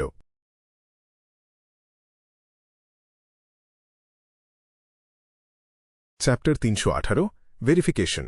মিস্টার রোজেল গুস্তাভের অন্যের লেখা থেকে চুরি করা পাণ্ডুলিপিগুলো না, এগুলোকে আসলে তার সৃজনশীলতার পাণ্ডুলিপি বলাই ভালো। এই পাণ্ডুলিপিটা বেশ দামি একটা বই হওয়ার কথা। এই বইয়ের ভেতর রাখা বুকমার্কটা কি আসলেই একটা কার্ড অফ ব্লাসফেমি হতে পারে? ভাবতেই ক্লাইন মোরেত্তির হৃৎপিণ্ড এক মুহূর্তের জন্য থমকে গেল। সে হালকা করে নিজের দাঁতে দাঁত চাপল এবং নিঃশব্দে নিজের স্পিরিট ভিশন সক্রিয় করল। তবে বইটার মাঝে অস্বাভাবিক কোনো কিছুই তার চোখে পড়ল না। সে একে একে অন্য বুকমার্কগুলোর দিকেও তাকাল, কিন্তু ফলাফল একই হল। সে মনে মনে ভাবল, এটাই স্বাভাবিক। এটা খুঁজে পাওয়া যদি এতই সহজ হতো, তাহলে এত বছর ধরে এটা এখানে টিকে থাকত না। কলাইন তার স্পিরিট ভিশন বন্ধ করে দিল। সে আবার নতুন করে সবকিছু ভাবতে শুরু করল। মিস্টার রোজেলের ডায়েরি থেকে সে যা যা জেনেছে এবং তার চরিত্রের যে ধরন সে দেখেছে, সেখান থেকে একটা সিদ্ধান্তে আসার চেষ্টা করল সে। যতটুকু বোঝা যায়, মিস্টার রোজেল যখন বলেছেন যে কার্ড অফ ব্লাসফেমি রাখা বইটা খুব দামি, তখন সেটা সাধারণ কোনো বই হওয়ার কথা নয়। তার রসবোধটা বেশ অদ্ভুত ছিল। দামি দামি তথ্যে ভরা একটা বইয়ের ভেতর খুব সাধারণ একটা বুকমার্ক লুকিয়ে রেখে মানুষকে বোকা বানানোটা তার চরিত্রের সাথে বেশ মানায়। তাই খুব দামি নয় এমন বইগুলোকে সরাসরি বাদ দেওয়া যায়। কলাইন চারদিকে চোখ বুলিয়ে সবকিছু বোঝার চেষ্টা করল। মিউজিয়াম গাইডের কথা তখন তার কানেই ঢুকছিল না। সব মিলিয়ে এই স্টাডি রুমে একমাত্র ওই সৃজনশীলতার পাণ্ডুলিপি বইটাই তার সব শর্ত পূরণ করছে। বাকি বইগুলোর মূল্য খুবই সাধারণ। মিস্টার রোজেলের যে ব্যক্তিত্ব, তাতে তিনি নিশ্চয়ই ওগুলোকে বেছে নিতেন না। হ্যাঁ, মিস্টার রোজেল ঠিক ওই ধরনের মানুষ ছিলেন যিনি বলতেন, আমি আমার গোপন তথ্যগুলো সবচেয়ে চোখের সামনে লুকিয়ে রাখব, কিন্তু তোমাদের কারো সাধ্য নেই সেগুলো খুঁজে বের করার। কথাটা কল্পনা করতেই ক্লাইনের মনের ভেতর সম্রাটের একটা অদ্ভুত হাসিমাখা চেহারা ভেসে উঠল। অবশ্যই সে নিশ্চিত হতে পারছিল না যে ওই বুকমার্কটাই আসলে ছদ্মবেশে থাকা কার্ড অব ব্লাসফেমি কিনা, কারণ মিস্টার রোজেলের কাছে মিস্টিসিজম বা রহস্যবিদ্যার ওপর লেখা অনেক দামি বই ছিল, আর সেই বইগুলো god of steam and machineries church নিশ্চয়ই সাধারণ মানুষের জন্য প্রদর্শনীতে রেখে দেবে না। হ্যাঁ, আমাকে আগে নিশ্চিত হতে হবে যে এটাই কার্ড অফ ব্লাসফেমি, তারপর আমি এটাকে হাতিয়ে নেওয়ার কথা ভাবব। দুর্ভাগ্যবশত ২০ জানুয়ারি তারিখটা ব্যবহার করে কোনো সিদ্ধান্তে আসা সম্ভব নয়। কেউ জানে না কোন বুকমার্কটা কোন বইয়ে রাখা হয়েছে আর কোন দিন সেটা রাখা হয়েছিল। কলাইন মনে মনে বিড়বিড় করল এবং গাইডের দিকে তাকাল। সে হেসে জিজ্ঞেস করল, মিস গাইড, বুকশেলফের বইগুলোর ভেতরেও কি কোনো কিছু রাখা আছে? যেমন ধরুন, কোনো এক অভিজাত নারী মিস্টার রোজেলকে কোনো গোপন চিঠি লিখেছিলেন যা হয়তো বইয়ের ভাঁজে রয়ে গেছে। এই প্রশ্ন শুনে সেখানে থাকা অন্য পুরুষেরা মিটিমিটি হাসতে শুরু করল। গাইড মেয়েটি মাথা নেড়ে বলল, না মিস্টার, তেমন কিছু নেই। যেসব বইয়ের ভেতর অন্য কোনো জিনিস পাওয়া গিয়েছে সেগুলো বের করে আলাদা করে সবার দেখার জন্য এখানে রাখা হয়েছে। সে আরও যোগ করল, এটা সম্রাট রোজেলের স্টাডি রুমের একটা পুনর্নির্মাণ মাত্র, কোনো নির্দিষ্ট সময়ের হুবহু প্রতিফলন নয়, তাই সবকিছু আগের মতোই ধরে রাখার কোনো প্রয়োজন নেই। কলাইন হাসল এবং সাথে সাথে বলল, আমি বুঝতে পেরেছি, এটা সত্যিই হতাশাজনক। মনে মনে সে ভাবল, এটা তো দারুণ হল, পুরো প্রদর্শনীতে যাচাই করার মতো তাহলে একটাই বুকমার্ক আছে। কাজটা এখন অনেক সহজ হয়ে গেল। গাইড যখন রোজেলের প্রিয় বইসমূহ নিয়ে কথা বলছিল, কলাইন তখন পুরো ঘরটার সাজসজ্জা ভালো করে দেখে নিচ্ছিল। ১০০ বছরেরও বেশি আগের পরিবেশ ফিরিয়ে আনার জন্য ঘরে কোনো গ্যাস ল্যাম্প রাখা হয়নি। আলোর জন্য মূলত কয়েক মিটার দূরের জানালাগুলো আর সিলিং থেকে ঝুলে থাকা বিশাল ক্রিস্টাল ঝাড়বাতিগুলোর ওপর নির্ভর করা হচ্ছে। ডেস্কের উপর থাকা পিতলের ল্যাম্পটায় কোনো মোমবাতিও নেই, ওটা শুধুই সাজানোর জন্য রাখা হয়েছে। জানালার বাইরে তাকিয়ে ক্লাইন দেখতে পেল রোদে শুকিয়ে যাওয়া হলুদ ঘাস আর একটা লোহার ল্যাম্পপোস্ট সোজা দাঁড়িয়ে আছে। সে জায়গাটা ভালো করে মনে রাখল এবং আবার গাইডের বর্ণনায় মন দিল। মনে মনে সে চুরির পরিকল্পনাটা সাজাতে শুরু করল। একটা বিষয় পরিষ্কার, মিস্টার রোজেলের ডায়েরি অনুযায়ী চার্চগুলো বা প্রাচীন রাজপরিবারগুলো কখনোই চাইবে না যে কার্ড অফ ব্লাসফেমি সাধারণ মানুষের হাতে পৌঁছে যাক। এতে গত ১০০০ বছরেরও বেশি সময় ধরে চলা স্থিতিশীল সমাজ ব্যবস্থা ভেঙে পড়তে পারে। তাই আমি যদি এই দায়িত্বে থাকা কোনো আর্চবিশপ হতাম, তাহলে মিস্টার রোজেলের সব জিনিসপত্র পুড়িয়ে ফেলতাম। যদি কার্ডগুলো পুড়িয়ে নষ্ট করা সম্ভব হতো, তাহলে ঈশ্বরদের জন্য সেটাই হতো সবচেয়ে ভালো ফলাফল। আর যদি ওগুলো নষ্ট না হতো, তাহলে পুড়ে যাওয়ার পর ওগুলোর অস্বাভাবিক রূপ সবার সামনে ধরা পড়ত। যেহেতু মিস্টার রোজেলের জিনিসগুলো এখনও টিকে আছে, তার মানে তিনি এমন কোনো চাল চেলেছিলেন যাতে ঈশ্বররা সহ সবাই বিশ্বাস করে যে তিনি সব কার্ড বাইরে পাঠিয়ে দিয়েছেন এবং নিজের কাছে একটাও রাখেননি। অবশ্যই এমন একটা সম্ভাবনাও থাকে যে কোনো চার্চ বা প্রাচীন রাজপরিবার হয়তো নিজেদের বিয়ন্ডার পাথওয়ে পূর্ণ করার জন্য এই কার্ডগুলো হাতিয়ে নিতে চায়, কিন্তু সেই সম্ভাবনা খুবই কম, কারণ সম্রাট রোজেল চাইলেই তাদের সাথে জোট বাঁধতে পারতেন। কার্ডগুলো ছড়িয়ে দিয়ে বিশৃঙ্খলা সৃষ্টি করার কোনো প্রয়োজন তার হতো না। যদি তেমন কিছু হতো, তবে তার ডায়েরিতে একটা আত্মবিশ্বাস বা উদ্বেগের ছাপ থাকত, কিন্তু তার লেখাগুলোতে শুধুই এক ধরনের নিরাশা ছিল যা তাকে প্রাচীন গোপন সংগঠনের ওপর নির্ভর করতে বাধ্য করেছিল। তাছাড়া ১০০ বছরেরও বেশি সময় পার হয়ে গিয়েছে। God of steam and machineries church নিশ্চয়ই অনেকবার তল্লাশি চালিয়েছে, তাই কেউ বিশ্বাসই করবে না যে কার্ড অফ ব্লাসফেমি এখনও এখানে লুকিয়ে রাখা আছে। অন্য কথায়, এই প্রদর্শনীর নিরাপত্তা ব্যবস্থা খুব একটা কড়া হওয়ার কথা নয়। পাশাপাশি সবচেয়ে গুরুত্বপূর্ণ বিষয় হল, ব্যাকলুন শহর এখন দ্য ডেভিল এর সিরিয়াল খুনের আতঙ্কে কাঁপছে। ৩টি চার্চের বিয়ন্ডাররা এখন পুরো শহর চষে বেড়াচ্ছে খুনিকে ধরার জন্য। তাই মেশিনারি হাইভ মাইন্ড দল এই গুরুত্বহীন প্রদর্শনীতে খুব বেশি মানুষ মোতায়েন করার বিলাসিতা করতে পারবে না। হ্যাঁ, এখানকার সবচেয়ে দামি জিনিস হল মিস্টার রোজেলের ডায়েরি। অনেক বুনো বিয়ন্ডাররা সম্রাটকে খুব শ্রদ্ধা করে। তারা বিশ্বাস করে ওই অদ্ভুত প্রতীকে লেখা বইগুলোতে অনেক গভীর রহস্য লুকিয়ে আছে। ওগুলো চুরি করার মোটিভ এবং ক্ষমতা দুইই তাদের আছে। তাই রক্ষীদের মূল নজর থাকবে ওই ডায়েরিগুলো যেখানে রাখা হয়েছে সেই ঘরে। কলাইন ভাবল, বাড়ি ফিরে গ্রে ফগ বা ধূসর কুয়াশার ওপর বসে ভাগ্য গণনা করে তার এই বিশ্লেষণটা একবার মিলিয়ে নেবে। তবে তার আগে তাকে নিশ্চিত হতে হবে যে ওটা আসলেই একটা কার্ড অফ ব্লাসফেমি কিনা। তা না হলে শুধু শুধু ঝুঁকি নিয়ে আর এত পরিশ্রম করে একটা সাধারণ বুকমার্ক চুরি করা হবে চরম বোকামি। সেটা হলে নিজের কবরে ফিরে যাওয়াই ভালো হবে। কিন্তু কিভাবে এটা যাচাই করা যায়? আমি নিজে চুরি করার আগে এখানে ঢুকতে পারব না, আর এখন তেমন কোনো সুযোগও নেই। আমাকে কারো সাহায্য নিতে হবে, কিন্তু কাজটা করতে হবে খুব সাবধানে। কলাইন খুব মন দিয়ে গাইডের কথা শুনছিল, যেন সে খুবই আগ্রহী একজন দর্শক। মনে মনে সে ভাবল, মিস ফোর্সওয়াল একজন অ্যাপ্রেন্টিস। সে দেয়াল বা দরজা ভেদ করে যাতায়াত করতে পারে। তার কাছে থাকা ক্ষমতাটা অনেকটা মাস্টার কি বা সব তালা খোলার চাবির মতো। সে ভালো প্রার্থী হতে পারত, কিন্তু সে মাত্র সিকোয়েন্স নয়ের বিয়ন্ডার। তার জন্য মিউজিয়ামে ঢুকে এটা পরীক্ষা করা অনেক বেশি বিপজ্জনক হয়ে যাবে। মিস শিও দেরেচা? না, সে এই কাজের জন্য উপযুক্ত নয়। তাকে কি বলা যায়, কোনো চোর ভাড়া করতে? না, সেটাও ঠিক হবে না। এখানে বিয়ন্ডার গার্ডরা আছে। চোরটা হাতে নাতে ধরা পড়ে যাবে, আর তাতে সবাই জেনে যাবে যে কেউ একজন মিস্টার রোজেলের বুকমার্ক নিয়ে তদন্ত করছে। মিস শ্যারন, সে যথেষ্ট শক্তিশালী এবং তার ক্ষমতা এই কাজের জন্য নিখুঁত। কিন্তু সমস্যা হল, কার্ড অফ ব্লাসফেমি এমন একটা পবিত্র জিনিস যা পাওয়ার জন্য যে কোনো বিয়ন্ডার খুন করতেও দ্বিধা করবে না। শ্যারনকে আমি এখনও অতটা বিশ্বাস করতে পারছি না। কলাইন একে একে তার পরিচিত সবার কথা ভাবতে লাগল। অবশেষে সে একজনের কথা ভাবল। মিস অড্রে হল, বা মিস জাস্টিস। সে একজন অভিজাত নারী। তার অঢেল সম্পদ আর ক্ষমতা আছে। সে কি কৌতুক করার অজুহাতে ওই বুকমার্কটা একবার ছুঁয়ে দেখতে পারে না? হ্যাঁ, সুযোগ অনেক আছে। তাছাড়া এই পদ্ধতিতে কারো মনে কোনো সন্দেহও জাগবে না। ভবিষ্যতে আমার চুরি করার জন্য এটা বেশ সুবিধাজনক হবে।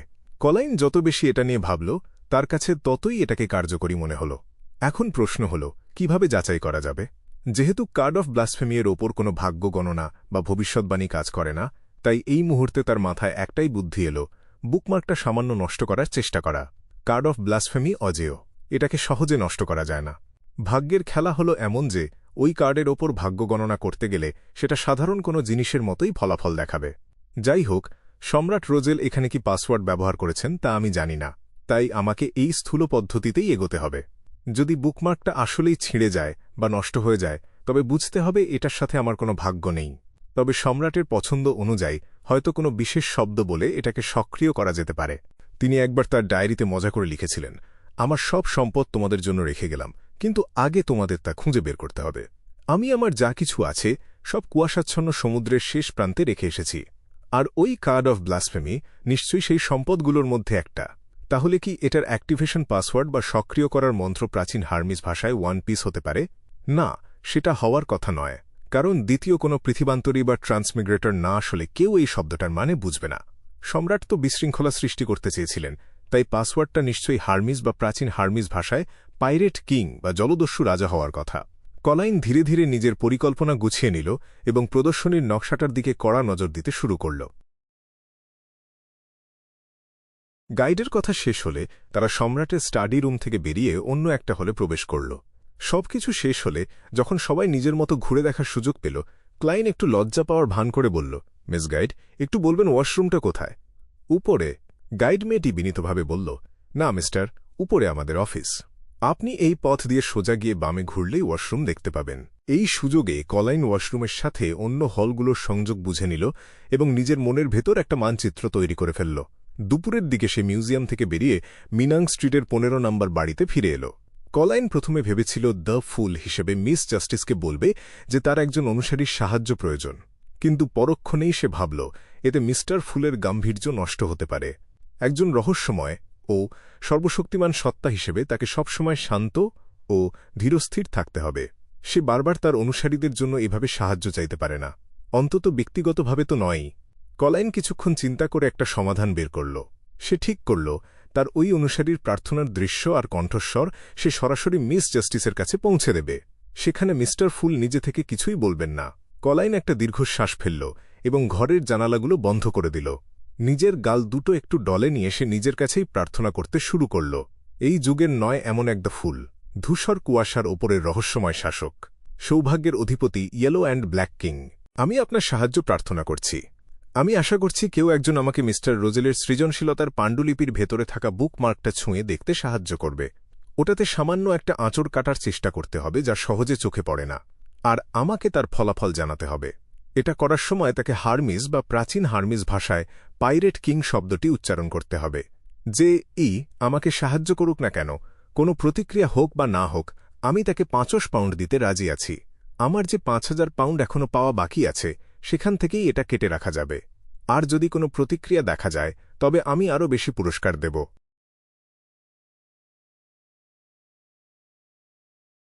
সবকিছু শেষ করে ক্লাইন কিছুক্ষণ অপেক্ষা করল এবং তারপর ধূসর কুয়াশার জগতে প্রবেশ করল। সেখানে আলোর পর্দার ওপর সে নিজের প্রার্থনার দৃশ্যটা দেখতে পেল। সে ভাগ্য গণনা করে দেখল যে রয়্যাল মিউজিয়াম থেকে ওই বুকমার্ক চুরি করার কাজে কিছুটা ঝুঁকি থাকলেও তা খুব বেশি নয়। এরপর সে ওই প্রার্থনার দৃশ্যটা আলাদা করল এবং তাতে এক ধরনের অস্পষ্টতা বা মোজাইক এফেক্ট যোগ করল। নিজের কণ্ঠস্বরকেও সে কিছুটা বিকৃত করে নিল। সবশেষে সে মিস জাস্টিসের প্রতীকী তারার দিকে সেই বার্তাটি পাঠিয়ে দিল।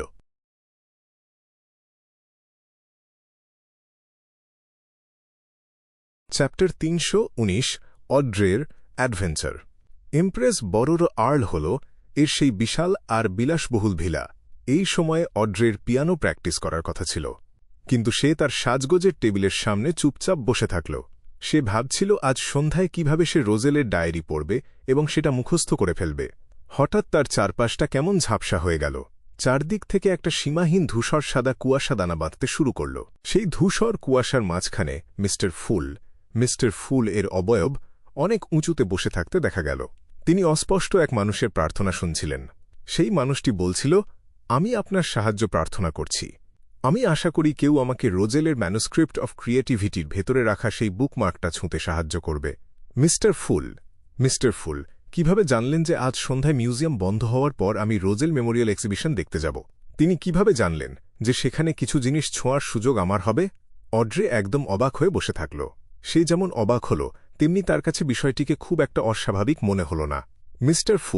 মিস্টার ফুলের মতো একজনের পক্ষে এই সামান্য বিষয়টুকু জানা তো খুবই সহজ কাজ। তিনি এটা কিভাবে জানলেন সেটা নিয়ে মাথা ঘামানোর কোনো প্রয়োজন নেই সাধারণ কোনো বিয়ন্ডারের। অড্রে কিছু একটা বলতে যাচ্ছিল, ঠিক তখনই মিস্টার ফুল শান্ত আর গম্ভীর গলায় কথা বলে উঠলেন। তিনি বললেন, তুমি চাইলে এই অনুরোধটা গ্রহণ করতে পারো, আবার নাও করতে পারো। অড্রে 2 সেকেন্ডের জন্য চিন্তা করল। তারপর সে বলল, সম্মানিত মিস্টার ফুল, আমি চেষ্টা করে দেখতে পারি, কিন্তু সফল হওয়ার গ্যারান্টি দিতে পারছি না।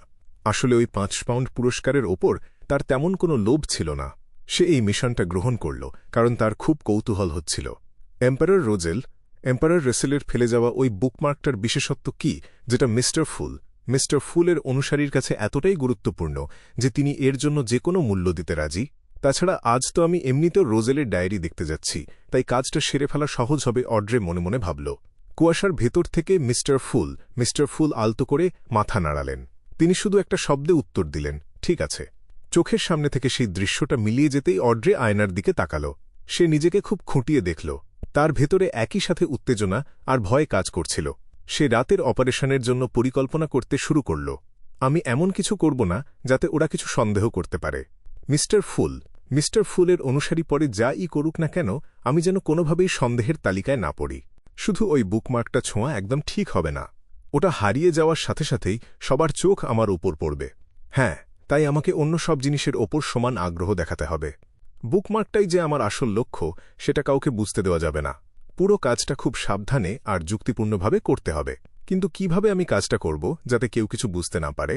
ওটা তো স্রেফ একটা বুকমার্ক। অড্রের চোখ তার ড্রেসিং টেবিলের ওপর ছড়ানো জিনিসগুলোর ওপর দিয়ে ঘুরে আসল। হঠাৎ তার নজর পড়ল একটা খোলা গয়নার বাক্সের দিকে। সেখানে একজোড়া দামি রত্নখচিত কানের দুল রাখা ছিল, যার পেছন দিকে সরু সূঁচের মতো হুক আছে। তার ঠোঁটের কোণে হাসি ফুটে উঠল।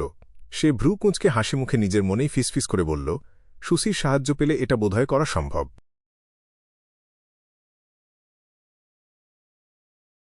তখন সন্ধ্যা 6টা বাজে। বছরের এই সময়টাতে ব্যাকল্যান্ডে সূর্যের দেখা মেলাভার শহরটা এখন অন্ধকারে ডুবে আছে। রাস্তার গ্যাস ল্যাম্পগুলো এর মধ্যেই জ্বলে উঠেছে। রয়্যাল মিউজিয়াম সাধারণ দর্শকদের শেষ দলটিকে বিদায় জানিয়ে দিয়েছে। ঠিক এরপরই সেখানে একদল বিশেষ অতিথি আসলেন। তাদের মধ্যে ছিলেন এক কাউন্টের মেয়ে, এক ডিউকের সন্তান আর এক তরুণ ভাইকাউন্ট। মেশিনারি হাইভ মাইন্ড জানত যে অভিজাত পরিবারের এই ছেলেমেয়েরা প্রায় উল্টোপাল্টা ঝামেলা পাকায়। তাই তাদের পাহারা দেওয়ার জন্য মেশিনারি হাইভ মাইন্ডের ওয়েস্টবরো স্কোয়াডের ক্যাপ্টেন ম্যাক্স লিভারমর নিজে উপস্থিত ছিলেন। তিনি একজন নিরাপত্তা রক্ষীর ছদ্মবেশ নিয়ে তাদের খুব কাছাকাছি থাকলেন যাতে কোনো দুর্ঘটনা না ঘটে। তার চুলগুলো খুব সুন্দর করে আঁচড়ানো ছিল আর চোখে একটা মনোকল লাগানো ছিল। তাকে দেখতে অনেকটা কলেজের প্রফেসরের মতো লাগছিল। আসলে ওই মনোকলটা ছিল একটা সিল্ড আর্টিফ্যাক্ট, যার কোড নেম 328।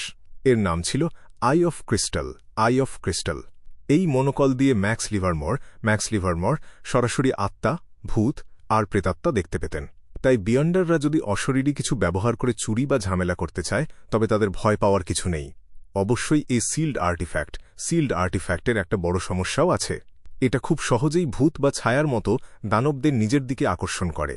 বেশি সময় ধরে এটা পরে থাকলে চোখের অপূরণীয় ক্ষতি হতে পারে। ব্যাকল্যান্ডের এই অন্ধকারে মেয়েটাকে উজ্জ্বল সূর্যের মতো লাগছে ম্যাক্স লিভারমোর মুগ্ধ হয়ে তার পাশে থাকা সোনালি চুলের আর সবুজ চোখের মেয়েটির দিকে তাকাল। অড্রে খুব আগ্রহ নিয়ে সোনা দিয়ে বাঁধানো আর নকশা করা একটা টয়লেটের দিকে তাকিয়ে থাকল। সে পাশের গাইডকে জিজ্ঞেস করল, এটাই কি আধুনিক যুগের প্রথম টয়লেট? হ্যাঁ, আমি ব্যক্তিগতভাবে মনে করি রোজেলের যত অবদান আছে তার মধ্যে এটা অন্যতম শ্রেষ্ঠ। এর সাথে সাথে যে সুয়ারেজ ব্যবস্থা তৈরি করা হয়েছিল তা ট্রায়ারের রাস্তা থেকে ময়লা দূর করে এক বৈপ্লবিক পরিবর্তন এনেছে। গাইড আসলে মল শব্দটা বলতে চাচ্ছিল, কিন্তু সামনের সুন্দর মেয়েটিকে দেখে সে মার্জিত শব্দ ব্যবহার করা ভালো মনে করল। অড্রে কিছুটা ইতস্তত করে জিজ্ঞেস করল, আমি কি এটা একটু ছুঁয়ে দেখতে পারি? এটা কি এখনও আগের মতো ব্যবহার করা যায়? ভাইকাউন্ট গ্লেন্ট পাশ থেকে হেসে জিজ্ঞেস করল, তুমি এটা নিয়ে এত আগ্রহী কেন? ওটা যতই পুরনো হোক না কেন, শেষ পর্যন্ত ওটা একটা টয়লেটই। বাকি অভিজাত ছেলেমেয়েরা হাসাহাসি শুরু করল। না গ্লেন্ট, তুমি বুঝতে পারছ না, এটা মানব সভ্যতার এক পরম গৌরব। অড্রে মৃদু হেসে উত্তর দিলেও মনে মনে খুব বিরক্ত হল। মিস্টার ফুলের অনুসারীর অনুরোধ না থাকলে আমি কোনোদিনও এটা করতাম না। সে একটা দীর্ঘশ্বাস ফেলল। গাইড তখন বলল, মিস হল একদম ঠিক বলেছেন। মানব সভ্যতার গৌরব শুধু যুদ্ধাস্ত্রের মধ্যেই সীমাবদ্ধ নয়, তা আমাদের জীবনের প্রতিটি খুঁটিনাটি জিনিসের মাঝেও লুকিয়ে আছে। মিস, আমি জানি না এটা এখনও ব্যবহার করা যাবে কিনা, কারণ কেউ এখন আর এটা ব্যবহার করে না। গাইড একবার ম্যাক্স লিভারমোরের দিকে তাকাল। ম্যাক্স লিভারমোর মাথা নেড়ে সম্মতি দেওয়ার পর গাইড আবার কথা বলা শুরু করল। আপনি এটা ছুঁয়ে দেখতে পারেন, এমনকি পানির ট্যাঙ্কের ঢাকনা খুলে ভেতরের যান্ত্রিক কাঠামোও দেখতে পারেন। তবে সাবধানে করবেন। ধন্যবাদ। অড্রে দেখল নিরাপত্তা রক্ষী কাঁচের দেওয়ালটা সরিয়ে দিয়েছে। সে দ্রুত 2 পা এগিয়ে গেল আর তার সাদা রঙের জালের দস্তানা পরা হাত দিয়ে ফ্ল্যাশ বাটনটা খুব সাবধানে স্পর্শ করল। এরপর সে ধীরে ধীরে পিছিয়ে আসলো আর হেসে বলল, ঠিক আছে, এটুকুই থাক। আমার কৌতূহল মিটেছে। আমি আর ওটার কোনো ক্ষতি করতে চাই না। সে নিজেকে বারবার মনে করিয়ে দিচ্ছিল যে তাকে একজন সরল আর কৌতূহলী কিশোরী সেজে থাকতে হবে। এরপর তারা সেই হলরুমে ঢুকল যেখানে রোজেলের ডায়েরি রাখা ছিল। কিছুক্ষণ পরিচয়ের পর অড্রে আবার জিজ্ঞেস করল, আমি কি এই নোটবুকটা একটু উল্টেপাল্টে দেখতে পারি? আমরা সবাই এই অদ্ভুত চিহ্নগুলো নিয়ে খুব কৌতূহলী। শুনলাম যে কাগজ অনেকদিন হয়ে গেলে বাতাসের সংস্পর্শে আসলেও নাকি নষ্ট হয়ে যায়। সেখানে হাত দিয়ে ছোঁয়া তো আরও বিপদের কথা। এটা বোধহয় সম্ভব হবে না, তাই না? সে তার চোখের পাতা পিটপিট করল, যাতে তার চোখের চাউনিতে সরলতা আর আগ্রহ ফুটে ওঠে, সাথে একটুখানি মন খারাপের ছাপও থাকল। গাইড আবার ম্যাক্স লিভারমোরের দিকে তাকাল এবং তার অনুমতির অপেক্ষায় থাকল। ম্যাক্স লিভারমোর সম্মতি দিলে গাইড হাসি মুখে উত্তর দিল। চার্চ বিশেষ পদ্ধতিতে এই কাগজগুলো সংরক্ষণ করেছে, যাতে এগুলোকে দেখতে একদম নতুনের মতো লাগে। তাছাড়া আমাদের সাধ্যের মধ্যে থাকলে আমরা আপনাদের সব অনুরোধই রাখার চেষ্টা করব। অবশ্য এর জন্য পরিবেশ পরিবর্তন করতে হতে পারে বা আমাদের পোশাক পাল্টাতে হতে পারে। আপনি এটা উল্টে দেখতে পারেন, তবে বেশিক্ষণ নয়, আর বেশি জোর দেবেন না যেন। অড্রের চোখ দুটো হঠাৎ উজ্জ্বল হয়ে উঠল, যা দেখে যে কেউ মুগ্ধ হয়ে যাবে। সে গাইডকে আন্তরিক ধন্যবাদ জানাল। ভাইকাউন্ট গ্লেন্ট এবং অন্য রহস্যপ্রেমীদের সাথে মিলে সে খুব সাবধানে নোটবুকের পাতাগুলো উল্টাল। অড্রের সবটুকু মনে রাখার চেষ্টা করছিল, কিন্তু চিহ্নগুলো এত জটিল ছিল যে খুব অল্প সময়ে সব মনে রাখা অসম্ভব। সে মাত্র 2 পাতার মতো মনে রাখতে পারল। সে ভাবল যদি কোনোভাবে এটার একটা কপি করা যেত।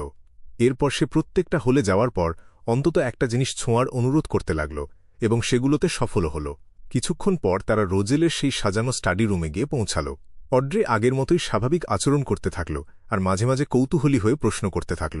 যখন গাইড সেই ম্যানুস্ক্রিপ্ট অফ ক্রিয়েটিভিটি নিয়ে কথা বলা শুরু করল, অড্রের চোখ আবার চিকচিক করে উঠল। সে বলল, আমি কি এটা একটু দেখতে পারি? এই মহান উদ্ভাবক রোজেলের পাণ্ডুলিপিটা কেমন ছিল সেটা দেখার খুব ইচ্ছে আমার।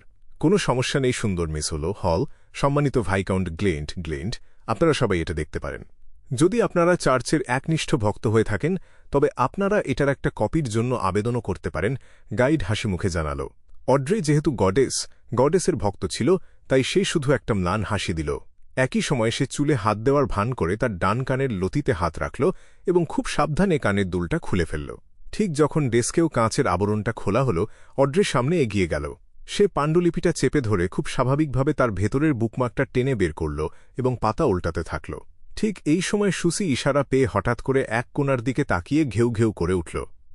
ঘেউ ঘেউ ঘেউ। সবার নজর সাথে সাথে সুসির দিকে চলে গেল। অড্রে সুযোগ বুঝে তার হাতের তালুতে লুকানো দুলটা দিয়ে বুকমার্কটার গায়ে আঘাত করল। একই সাথে সে তার মনে মনে পাইরেট কিং শব্দটা উচ্চারণ করল। প্রথমে সে হার্মিস ভাষায় এবং পরে প্রাচীন হার্মিস ভাষায় শব্দটা বলল। কানের দুলের সেই সরু সূঁচ যখন বুকমার্কের গায়ে লাগল, অড্রে হঠাৎ এক অদ্ভুত বাধার অনুভব করল। ঠিক যেন বুকমার্কটা সূঁচটাকে ভেতরে ঢুকতে দিচ্ছে না। খুবই অস্বাভাবিক একটা বাধা, কিন্তু সেই বাধা চোখের পলকে মিলিয়ে গেল। দুলটার সরু সূঁচ বুকমার্কের গায়ে ছোট্ট একটা ছিদ্র তৈরি করল এবং প্রায় এফোড় করে দিল। সত্যিই একটা প্রতিক্রিয়া হয়েছে। এটার মধ্যে নিশ্চয়ই অদ্ভুত কিছু আছে। অড্রের চোখে বিদ্যুতের মতো চমক খেলে গেল। সে আর দ্বিতীয়বার চেষ্টা করার সাহস করল না। সে বুকমার্কটা আবার টেবিলের ওপর রেখে দিল। তারপর সুসির দিকে তাকিয়ে খুব শান্তভাবে তার পরিচারিকা অ্যানিকে বলল, অ্যানি, ওকে একটু বাইরে নিয়ে যাও। জি মিস। অ্যানি দ্রুত সুসিকে নিয়ে ঘর থেকে বেরিয়ে গেল। টিং। ঠিক এই সুযোগে অড্রে তার হাতের কানের দুলটা মেঝেতে ফেলে দিল। তারপর সে মাথা কাত করে বলল, দুঃখিত, আমার কানের দুলটা পড়ে গিয়েছে। আরেকজন পরিচারিকা দৌড়ে এসে দুলটা তুলে তাকে পরিয়ে দিল। এই ছোট্ট ঘটনাটা খুব দ্রুতই ঘটে গেল এবং সবাই আবার পাণ্ডুলিপির দিকে মনোযোগ দিল। সব দেখা শেষ হওয়ার পর সেই নিরাপত্তারক্ষী ম্যাক্স লিভারমোর দ্রুত বুকমার্কটা ভেতরে ঢুকিয়ে আবার কাঁচের ঢাকনা বন্ধ করে দিলেন। পরের হলগুলোতেও অড্রে একই রকম আগ্রহ নিয়ে সব দেখল। সে এমন কিছুই করল না যাতে কারো মনে বিন্দুমাত্র সন্দেহ জাগে। অবশেষে মিউজিয়াম থেকে বেরিয়ে সে যখন বাড়ি ফিরল, তখন সে একা হওয়ার সুযোগ পেল। সে মিস্টার ফুলের সেই পবিত্র নাম জপ করল এবং পুরো ঘটনার রিপোর্ট দিল। আপনার অনুসারী যা চেয়েছিলেন আমি তা করেছি। আমি ওই বুকমার্কটাতে সামান্য একটু ক্ষতি করেছি, আর ওটাতে সত্যিই একটা অস্বাভাবিক প্রতিক্রিয়া দেখা দিয়েছে।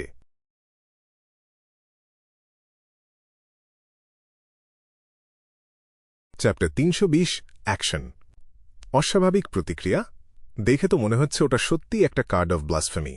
ধূসর কুয়াশার উপরে বসে ক্লাইন যখন এই উত্তরটা পেল, তখন সে প্রথমে খুব খুশি হল, কিন্তু তারপরেই বেশ অবাক হয়ে গেল। মিস জাস্টিস কি একটু বেশি দক্ষ হয়ে গিয়েছেন? আমি আজ বিকেলেই তাকে এই দায়িত্বটা দিলাম, আর সন্ধ্যার মধ্যেই সে সবকিছু যাচাই করে ফেলল। তাছাড়া এখন তো রয়্যাল মিউজিয়াম বন্ধ হয়ে যাওয়ার কথা। একজন টেলিপ্যাথিস্টের তো চুপি চুপি কোথাও ঢোকার কোনো ক্ষমতা থাকার কথা নয়। তার পরিবারের প্রভাব সম্ভবত আমার ধারণার চেয়েও অনেক বেশি। যাক, ভালো যে পরীক্ষা করার সময় কোনো অদ্ভুত ঘটনা ঘটেনি, নাহলে মিস জাস্টিসের কাছে নির্দোষ সাজার অভিনয় করে কার্ডটা ঊর্ধ্বতন কর্তৃপক্ষের হাতে তুলে দেওয়া ছাড়া আর কোনো উপায় থাকত না। আর তার মানে এটাও হতো যে এই সম্পদটা পাওয়ার ভাগ্য আমার নেই। এই পৃথিবীতে আসলে কোনো কিছুই শতভাগ নিশ্চিত নয়। নিজের চিন্তার মাঝেই ক্লাইন মিস জাস্টিসের পরবর্তী প্রশ্নটা শুনতে পেল। মিস্টার ফুল, ওই বুকমার্কটার ভেতরে আসলে কি রহস্য লুকিয়ে আছে? আপনার আশীর্বাদপুষ্ট ব্যক্তি যদি আপনাকে উত্তরটা দিতে না চান, তবে ধরে নিন আমি কিছুই জিজ্ঞেস করিনি। অবশ্যই রহস্যটা হলো এর ভেতরে একটা কার্ড অফ ব্লাসফেমি লুকিয়ে আছে। ক্লাইন মনে মনে একটা দীর্ঘশ্বাস ফেলল, কিন্তু ভেতরে সে ভীষণ খুশি ছিল। পুরো বিষয়টা নিয়ে কিছুক্ষণ ভেবে সে ঠিক করল যে কার্ড অফ ব্লাসফেমি হাতে পাওয়ার পরেই সে মিস জাস্টিসকে উত্তরটা দেবে। না হলে সে হয়তো খুব বেশি অবাক হয়ে অস্বাভাবিক আচরণ করে ফেলতে পারে, যা ক্লাইনের নিজের কাজের ওপর খারাপ প্রভাব ফেলবে। ক্লাইন বাস্তব পৃথিবীতে ফিরে আসার জন্য কোনো তাড়াহুড়ো করল না। সে সেই শান্ত, খালি পুরনো প্রাসাদে বসে ভাবতে লাগল কখন আর কিভাবে কাজটা করা যায়। মিস জাস্টিস বুকমার্কটার কিছুটা ক্ষতি করেছেন, তাই কেউ পরে সেই ক্ষতিটা খেয়াল করবে কিনা কে জানে। না হলে বুকমার্কটা কি ধীরে ধীরে কোনো অস্বাভাবিকতা দেখাতে শুরু করবে আর সবার নজরে আসবে। তাই দেরি করার বা অপেক্ষা করার মতো সময় আমার হাতে নেই। আজ রাতেই কাজটা শেষ করা সবচেয়ে ভালো হবে।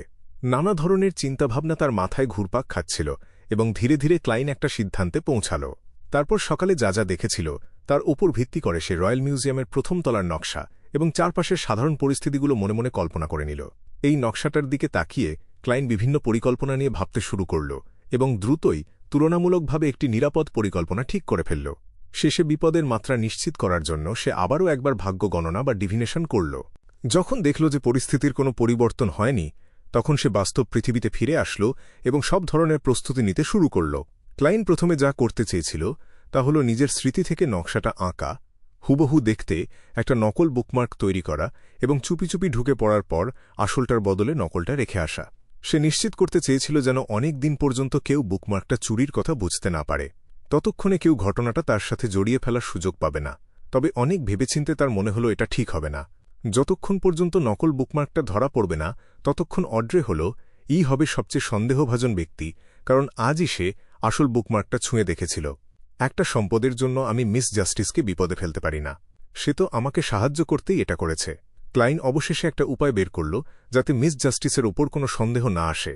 তার পরিকল্পনা ছিল শুধু বুকমার্কটাই নয়, বরং আশেপাশের অন্য জিনিসগুলো চুরি করা, যার মধ্যে কিছু হালকা ওজনের বইও থাকবে। প্রস্তুতি শেষ করে ক্লাইন তার সোনার পকেট ঘড়িটা বের করে খুলল। সে ধৈর্য ধরে রাত ৯টা বাজার অপেক্ষা করতে লাগল। সে মাঝরাতের আগেই কাজটা শেষ করতে চায়। খুব তাড়াতাড়ি করলে আশেপাশে থাকা মানুষজন তখনও ঘুমাতে যাবে না। সেটা তার কাজের জন্য সুবিধাজনক হবে না। আবার খুব দেরি করে ফেললে রাস্তায় কোনো পথচারী থাকবে না। জনশূন্য রাস্তায় হাঁটাচলা করলে সহজেই তাকে নিয়ে সন্দেহ তৈরি হতে পারে। আর এই সময় ধারাবাহিক খুনের ঘটনার কারণে পুরো ব্যাকলুন্ডে কড়া কারফিউ চলছে। এটা ক্লাইনের অভিযানের জন্য যেমন সুবিধাজনক তেমনি অসুবিধাজনকও বটে।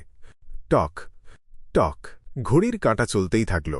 রাত যত গভীর হল, সিঁদুরে লাল চাঁদ আকাশে ফুটে উঠল এবং অবশেষে রাত ৯টা বেজে গেল। মাস্টার কি এবং অন্যান্য প্রয়োজনীয় জিনিসগুলো পকেটে নিয়ে সে তার লাঠিটা হাতে নিল এবং পোশাক পরিবর্তন করার জন্য প্রথমে ইস্ট ব্যারোতে গেল। এরপর সে কয়েকবার ভাড়া করা গাড়ি পাল্টে ওয়েস্ট ব্যারোর কিংস অ্যাভিনিউ থেকে বেশ কিছুটা দূরের একটি জায়গায় পৌঁছাল। ততক্ষণে ১ ঘণ্টা ৪৫ মিনিট কেটে গিয়েছে। ক্লাইনের আসল পরিকল্পনা মোটেও এমন ছিল না। সে নিজেকে আহ্বান করে এবং ধূসর কুয়াশার ওপর থেকে নিজের আহ্বানে সাড়া দিয়ে একটি স্পিরিট বডিতে রূপান্তর হতে চেয়েছিল। সে তার অত্যন্ত দ্রুতগতিকে কাজে লাগিয়ে চারুড ব্যারো থেকে ওয়েস্ট ব্যারোর দূরত্ব পার হয়ে রয়্যাল মিউজিয়ামে ঢুকে পড়তে চেয়েছিল। কিন্তু শেষ পর্যন্ত সে পরিকল্পনাটা বাদ দিয়েছিল, কারণ এতে অনেক বড় ঝুঁকি ছিল। ব্যাকলুন্ডে একাধিক হাই সিকোয়েন্স বিয়ন্ডার রয়েছে। এমন এক পরিস্থিতিতে যেখানে একজন ধারাবাহিক খুনি সবার মনে আতঙ্ক ছড়িয়ে দিয়েছে এবং ধরাছোঁয়ার বাইরে রয়ে গিয়েছে, সেখানে হাই সিকোয়েন্স বিয়ন্ডাররা হয়তো সজ্ঞানে তাদের বিয়ন্ডার শক্তি বা সেই পর্যায়ের সিল্ড আর্টিফ্যাক্ট ব্যবহার করে নির্দিষ্ট এলাকাগুলোতে নজরদারি চালাচ্ছেন। চারুড ব্যারো থেকে ওয়েস্ট ব্যারোর দূরত্ব খুব বেশিও নয়, আবার খুব কমও নয়। এই পথে এমন একটি বিশেষ স্পিরিট এভাবে উড়ে গেলে ধরা পড়ার সম্ভাবনা অনেক বেশি। ডিভিনেশনের ফলাফলে ঝুঁকি খুব বেশি নয়, কিন্তু কিছু বিপদ আছে বলা হয়েছে বলেই একে পুরোপুরি উড়িয়ে দেওয়া যায় না, কারণ ডিভিনেশন সরাসরি কোনো উত্তর দেয় না, বরং এমন এক সংকেত দেয় যা ব্যাখ্যা করে নিতে হয়। অন্যভাবে বললে, ঝুঁকি খুব বেশি নয়, কিন্তু কিছু বিপদ আছে। এই ফলাফলটা পাওয়ার মূল কারণ হল আমি তুলনামূলকভাবে ভালো একটি পথ বেছে নিয়েছি। তাই সতর্ক থাকতে ক্লাইন তার আসল পরিকল্পনা কিছুটা বদলে নিল, কিন্তু মূল ধারণাটা একই রাখল। ২ নম্বর কিংস অ্যাভিনিউ, রয়্যাল মিউজিয়াম। একটি বহুভুজ আকৃতির ছাদের ওপরে ৪ জন নিরাপত্তা রক্ষী দাঁড়িয়ে আছে। ভারী আলখাল্লা পরে তারা শরতের রাতের হাড়কাঁপানো ঠান্ডা সহ্য করছিল এবং অত্যন্ত সতর্কভাবে নিজ নিজ দিকে নজর রাখছিল। কেউ যদি মিউজিয়ামের কাছাকাছি আসার চেষ্টা করে, এমনকি সে যদি গাছের আড়ালে বা বিল্ডিংয়ের ছায়ার নিচে লুকিয়েও থাকে, তবুও তাদের চোখ এড়ানো খুব কঠিন। শুধুমাত্র এই ব্যবস্থা দেখেই বোঝা যাচ্ছিল যে নিরাপত্তা সংস্থাকে নিয়োগ দেওয়া হয়েছে তারা বেশ পেশাদার। আমাদের শিফট শেষ হতে এখনও ৮ ঘণ্টা বাকি। একজন নিরাপত্তা রক্ষী নিচে বিল্ডিংয়ের চারপাশে টহল দেওয়া তার সঙ্গীদের দিকে তাকিয়ে নিজের শরীরটা একটু ঝাঁকিয়ে নিল। মিউজিয়ামের ভেতরে বাকি নিরাপত্তা কর্মীরা ৪টা দলে ভাগ করা ছিল। তারা নির্দিষ্ট সময়ের ব্যবধানে এবং ভিন্ন ভিন্ন রুট ধরে বিভিন্ন প্রদর্শনী কক্ষগুলোতে টহল দিচ্ছিল। যে প্রদর্শনী কক্ষে রোজেল গুস্তাভের ডায়েরি রাখা হয়েছিল, সেখানে machinery hivemind squad captain Max Livermore ঘোরাঘুরি করছিলেন। তার চোখে একটি বিশেষ চশমা বা মোনোকল ছিল, যা দিয়ে সে সরাসরি প্রেতাত্মা, ছায়া এবং অন্যান্য স্পিরিট জাতীয় দানবদের দেখতে পেত। সে হাতে একটি লণ্ঠন নিয়ে পুরো এলাকাটা বারবার পরীক্ষা করছিল। মাঝে মাঝে সে অন্য হলগুলোতেও গিয়ে পরিস্থিতি দেখে আসছিল। তার ২ জন সহকারী সেই ছোট হলরুমেই রোজেলের ডায়েরির পাশেই থাকল। তবে কাঁচের শোকেসের ওপর একটা বাড়তি জিনিস রাখা ছিল। সেটা ছিল উজ্জ্বল রঙের অনেকগুলো ব্লকের একটা সংগ্রহ, যা দিয়ে মিউজিয়ামের প্রথম তলার একটা ক্ষুদ্র সংস্করণ বা লেআউট তৈরি করা হয়েছে। এটাও ছিল একটি সিল্ড আর্টিফ্যাক্ট। যতক্ষণ পর্যন্ত এই ব্লকগুলো কোনো বিল্ডিংয়ের আকৃতিতে সাজানো থাকবে, ততক্ষণ সেগুলো সেই আসল বিল্ডিংয়ের সাথে একটা সংযোগ তৈরি করে রাখবে। কেউ যদি সেখানে অবৈধভাবে প্রবেশ করে, তবে ব্লকের উপরিভাগ সাথে সাথেই সংকুচিত হয়ে প্রতিক্রিয়া দেখাবে। অবশ্যই এর অনেক সীমাবদ্ধতাও ছিল। দূরত্ব খুব বেশি হওয়া চলবে না, এবং যদি বিল্ডিংয়ের হুবহু আকৃতি তৈরির মতো যথেষ্ট ব্লক না থাকে, তবে এটি কাজ করবে না। আর বাইরের সাহায্য ছাড়া ভেতরের মানুষ বা জিনিসের পক্ষে সেখান থেকে বেরিয়ে আসা প্রায় অসম্ভব ছিল। ক্যাপ্টেন, আপনি কি সত্যিই মনে করেন কেউ এই নোটবুকটা চুরি করবে? আমি তো কোনো কারণই খুঁজে পাচ্ছি না। দলের একজন সদস্য বেশ বিরক্ত গলায় জিজ্ঞেস করল যখন সে দেখল ম্যাক্স লিভারমোর লণ্ঠন হাতে ফিরে আসছেন। ম্যাক্স মুচকি হেসে বলল, কিছু মানুষ রোজেল গুস্তাভকে অন্ধের মতো ভক্তি করে। এটা তুমি বুঝতে পারবে না। তাদের মধ্যে কেউ কেউ বিশ্বাস করে যে তারা এর রহস্য ভেদ করতে পারবে এবং তার জন্য তাদের শুধু আরও তথ্যের প্রয়োজন। আবার কেউ কেউ বিশ্বাস করে যে এই চিহ্নগুলোর মাঝে রহস্যময় কোনো শক্তি লুকিয়ে আছে। যদি তারা সঠিক বিন্যাস খুঁজে পায় তবে তারা বিয়ন্ডার শক্তি অর্জন করতে পারবে। আগের প্রদর্শনীগুলোতে আমরা মাঝে মধ্যেই এমন অপরাধীদের ধরেছি। তাহলে সেই কারণেই কি আমরা এই নোটবুকটা লুকিয়ে না রেখে এভাবে সবার সামনে রেখেছি? আমরা কি এই মানুষগুলোর ধরা দেওয়ার জন্য অপেক্ষা করছি? অন্য আরেকজন সহকারী যেন সব বুঝতে পেরে জিজ্ঞেস করল। ম্যাক্স লিভারমোর মাথা নেড়ে বলল, বিনা পরিশ্রমে কে না নিজের কৃতিত্ব বাড়াতে চায়। 18 নম্বর কিংস অ্যাভিনিউ, একটি রাস্তার মোড়ের পাশের একটি বিল্ডিংয়ের বাইরে। ক্লাইন ছায়ার আড়াল ধরে এবং মাঝে মধ্যে মাস্টার কি ব্যবহার করে সোজা পথে হেঁটে শেষ পর্যন্ত এখানে পৌঁছাল। সে পিতলের চাবিটা বের করে রান্নাঘরের দরজার দিকে তাক করে নিঃশব্দে সেটা ঘোরাল। ভেতরে ঢোকার সাথে সাথে ক্লাইন এক অদৃশ্য কম্পন অনুভব করল। পুরো পথে সে অনেকগুলো দরজা এবং দেয়াল দেখল, আর কাউকে বিরক্ত না করেই সে একটা স্টোর রুম খুঁজে বের করল। এই মাস্টার কিটা আসলেই খুব কাজের, কিন্তু এর আগের দুজন মালিকই নিজেদের নিয়ন্ত্রণ হারিয়ে বিপজ্জনক জায়গায় চলে গিয়েছিল। তাই এটা সবসময় সাথে রাখতে আমার একটু ভয়ই লাগে। ক্লাইন দীর্ঘশ্বাস ফেলে পিতলের চাবিটা তুলে রাখল। পাশের ঘরেই চাকররা ঘুমাচ্ছিল। সে হোলি নাইট পাউডার বের করে নিজের আধ্যাত্মিক শক্তি দিয়ে স্টোর রুমটি সিল করে দিল, যাতে ভেতরের কোনো শব্দ বাইরে না যেতে পারে। এরপর সে একটি মোমবাতি বের করে তার সামনের একটি কাঠের বাক্সের ওপর রাখল। তাস, সে তুড়ি বাজাল এবং তার আঙুলের ডগায় হালকা নীল রঙের আগুনের শিখা জ্বলে উঠল। মোমবাতিটি জ্বালানোর পর সে আচার অনুষ্ঠানের জাদুর মাধ্যমে নিজেকে আহ্বান করল এবং এরপর ধূসর কুয়াশার ওপর থেকে সেই আহ্বানে সাড়া দিল। 1 মিনিটেরও কম সময়ের মধ্যে ক্লাইন সেই ঘরে ভেসে বেড়াতে লাগল। তার সামনেই তার নিজের শরীরটা পড়েছিল, যার চোখের কোনো জ্যোতি নেই। এই অনুভূতির সাথে নিজেকে মানিয়ে নেওয়ার পর সে আজিক মোড়ের তীরও সেই প্রাচীন তামার বাঁশিটা দিয়ে নিজের স্পিরিট বডিকে আরও শক্তিশালী এবং স্থিতিশীল করে তুলল। এর ফলে সেই ঘরের ভেতরে একটা হাড় কাঁপানো ঠান্ডা বাতাস বইতে শুরু করল। একই সময়ে সে এই শক্তি ব্যবহার করে তার কাল্পনিক স্পিরিট বডির চেহারা কিছুটা বদলে দিল, যাতে মনে হয় তার মুখে রঙের একটা আস্তরণ লাগানো আছে। সবকিছু শেষ করার পর ক্লাইন রাস্তা থেকে কেনা সাধারণ দিয়াশলাইয়ের একটা বাক্স হাতে নিল, আধ্যাত্মিকতার দেয়ালটি ভেদ করে একটি স্বচ্ছ দরজা তৈরি করল এবং বাইরে বেরিয়ে আসল। অভিযান শুরুর সময় সে মনে মনে নিজেকে সাহস জোগাল এবং ঠিক সত্যিকারের ভূতের মতো একের পর এক আবাসিক বিল্ডিংগুলোর ভেতর দিয়ে পার হয়ে শেষ পর্যন্ত রয়্যাল মিউজিয়ামের বাইরে পৌঁছাল। তার স্পিরিট ভীষণ বা আধ্যাত্মিক দৃষ্টি সক্রিয় করার কোনো প্রয়োজন ছিল না। এই অবস্থায় সে প্রতিটি নিরাপত্তা কর্মীকে এবং তাদের চারপাশের আভাকে স্পষ্টভাবে দেখতে পাচ্ছিল। তাদের আবেগগুলো যেন নিজেরাই তাদের কথা বলে দিচ্ছিল। হলরুমের জানালার ঠিক উল্টো দিকে শুকনো ঘাস আর লোহার ল্যাম্পপোস্টটা খুঁজে নিয়ে ক্লাইন বীরদর্পে সেদিকে এগিয়ে গেল না, যদিও সাধারণ মানুষ তাকে দেখতে পাবে না। পরিবর্তে সে ছায়ার আড়াল ধরে বেশ আঁকাবাঁকা পথ বেছে নিল। সে খোদাই করা গাছ আর অন্যান্য বাধাগুলো পার হয়ে অত্যন্ত সতর্কভাবে তার গন্তব্যে পৌঁছাল। সে দেয়ালের একদম গা ঘেঁষে থাকল, কারণ সে নিশ্চিত ছিল না যে মিউজিয়ামের ভেতর মেশিনারি হাইভ মাইন্ডের কোনো সদস্য আছে কিনা। এই মুহূর্তে ছাদের ওপর থাকা 4 জন নিরাপত্তা রক্ষী, যারা খুব সতর্কভাবে নজরদারি করছিল, তারা যেন অন্ধের মতো দাঁড়িয়ে থাকল। তারা কিছুই টের পেল না। ক্লাইন সরাসরি প্রদর্শনী কক্ষে ঢুকল না, কারণ তার আধ্যাত্মিক অনুভূতি তাকে বলছিল যে মিউজিয়ামের মেঝে একটি রহস্যময় শক্তি দিয়ে ঢাকা আছে। তাছাড়া ভেতরে কোনো বিয়ন্ডার আছে কিনা সে ব্যাপারেও সে নিশ্চিত ছিল না। সে তার পরিকল্পনা অনুযায়ী অন্য একটি এলাকা দিয়ে ঘুরে আসল এবং রোজেল গুস্তাভের ডায়েরি রাখা কক্ষটির কাছে একটি ওয়াশরুমে পৌঁছাল। এরপর সে দিয়াশলাইয়ের বাক্সটি জানালার ভেন্ট দিয়ে ভেতরে ছুঁড়ে দিল। এরপর সে ওপরের দিকে উড়ে দ্বিতীয় তলায় প্রবেশ করল।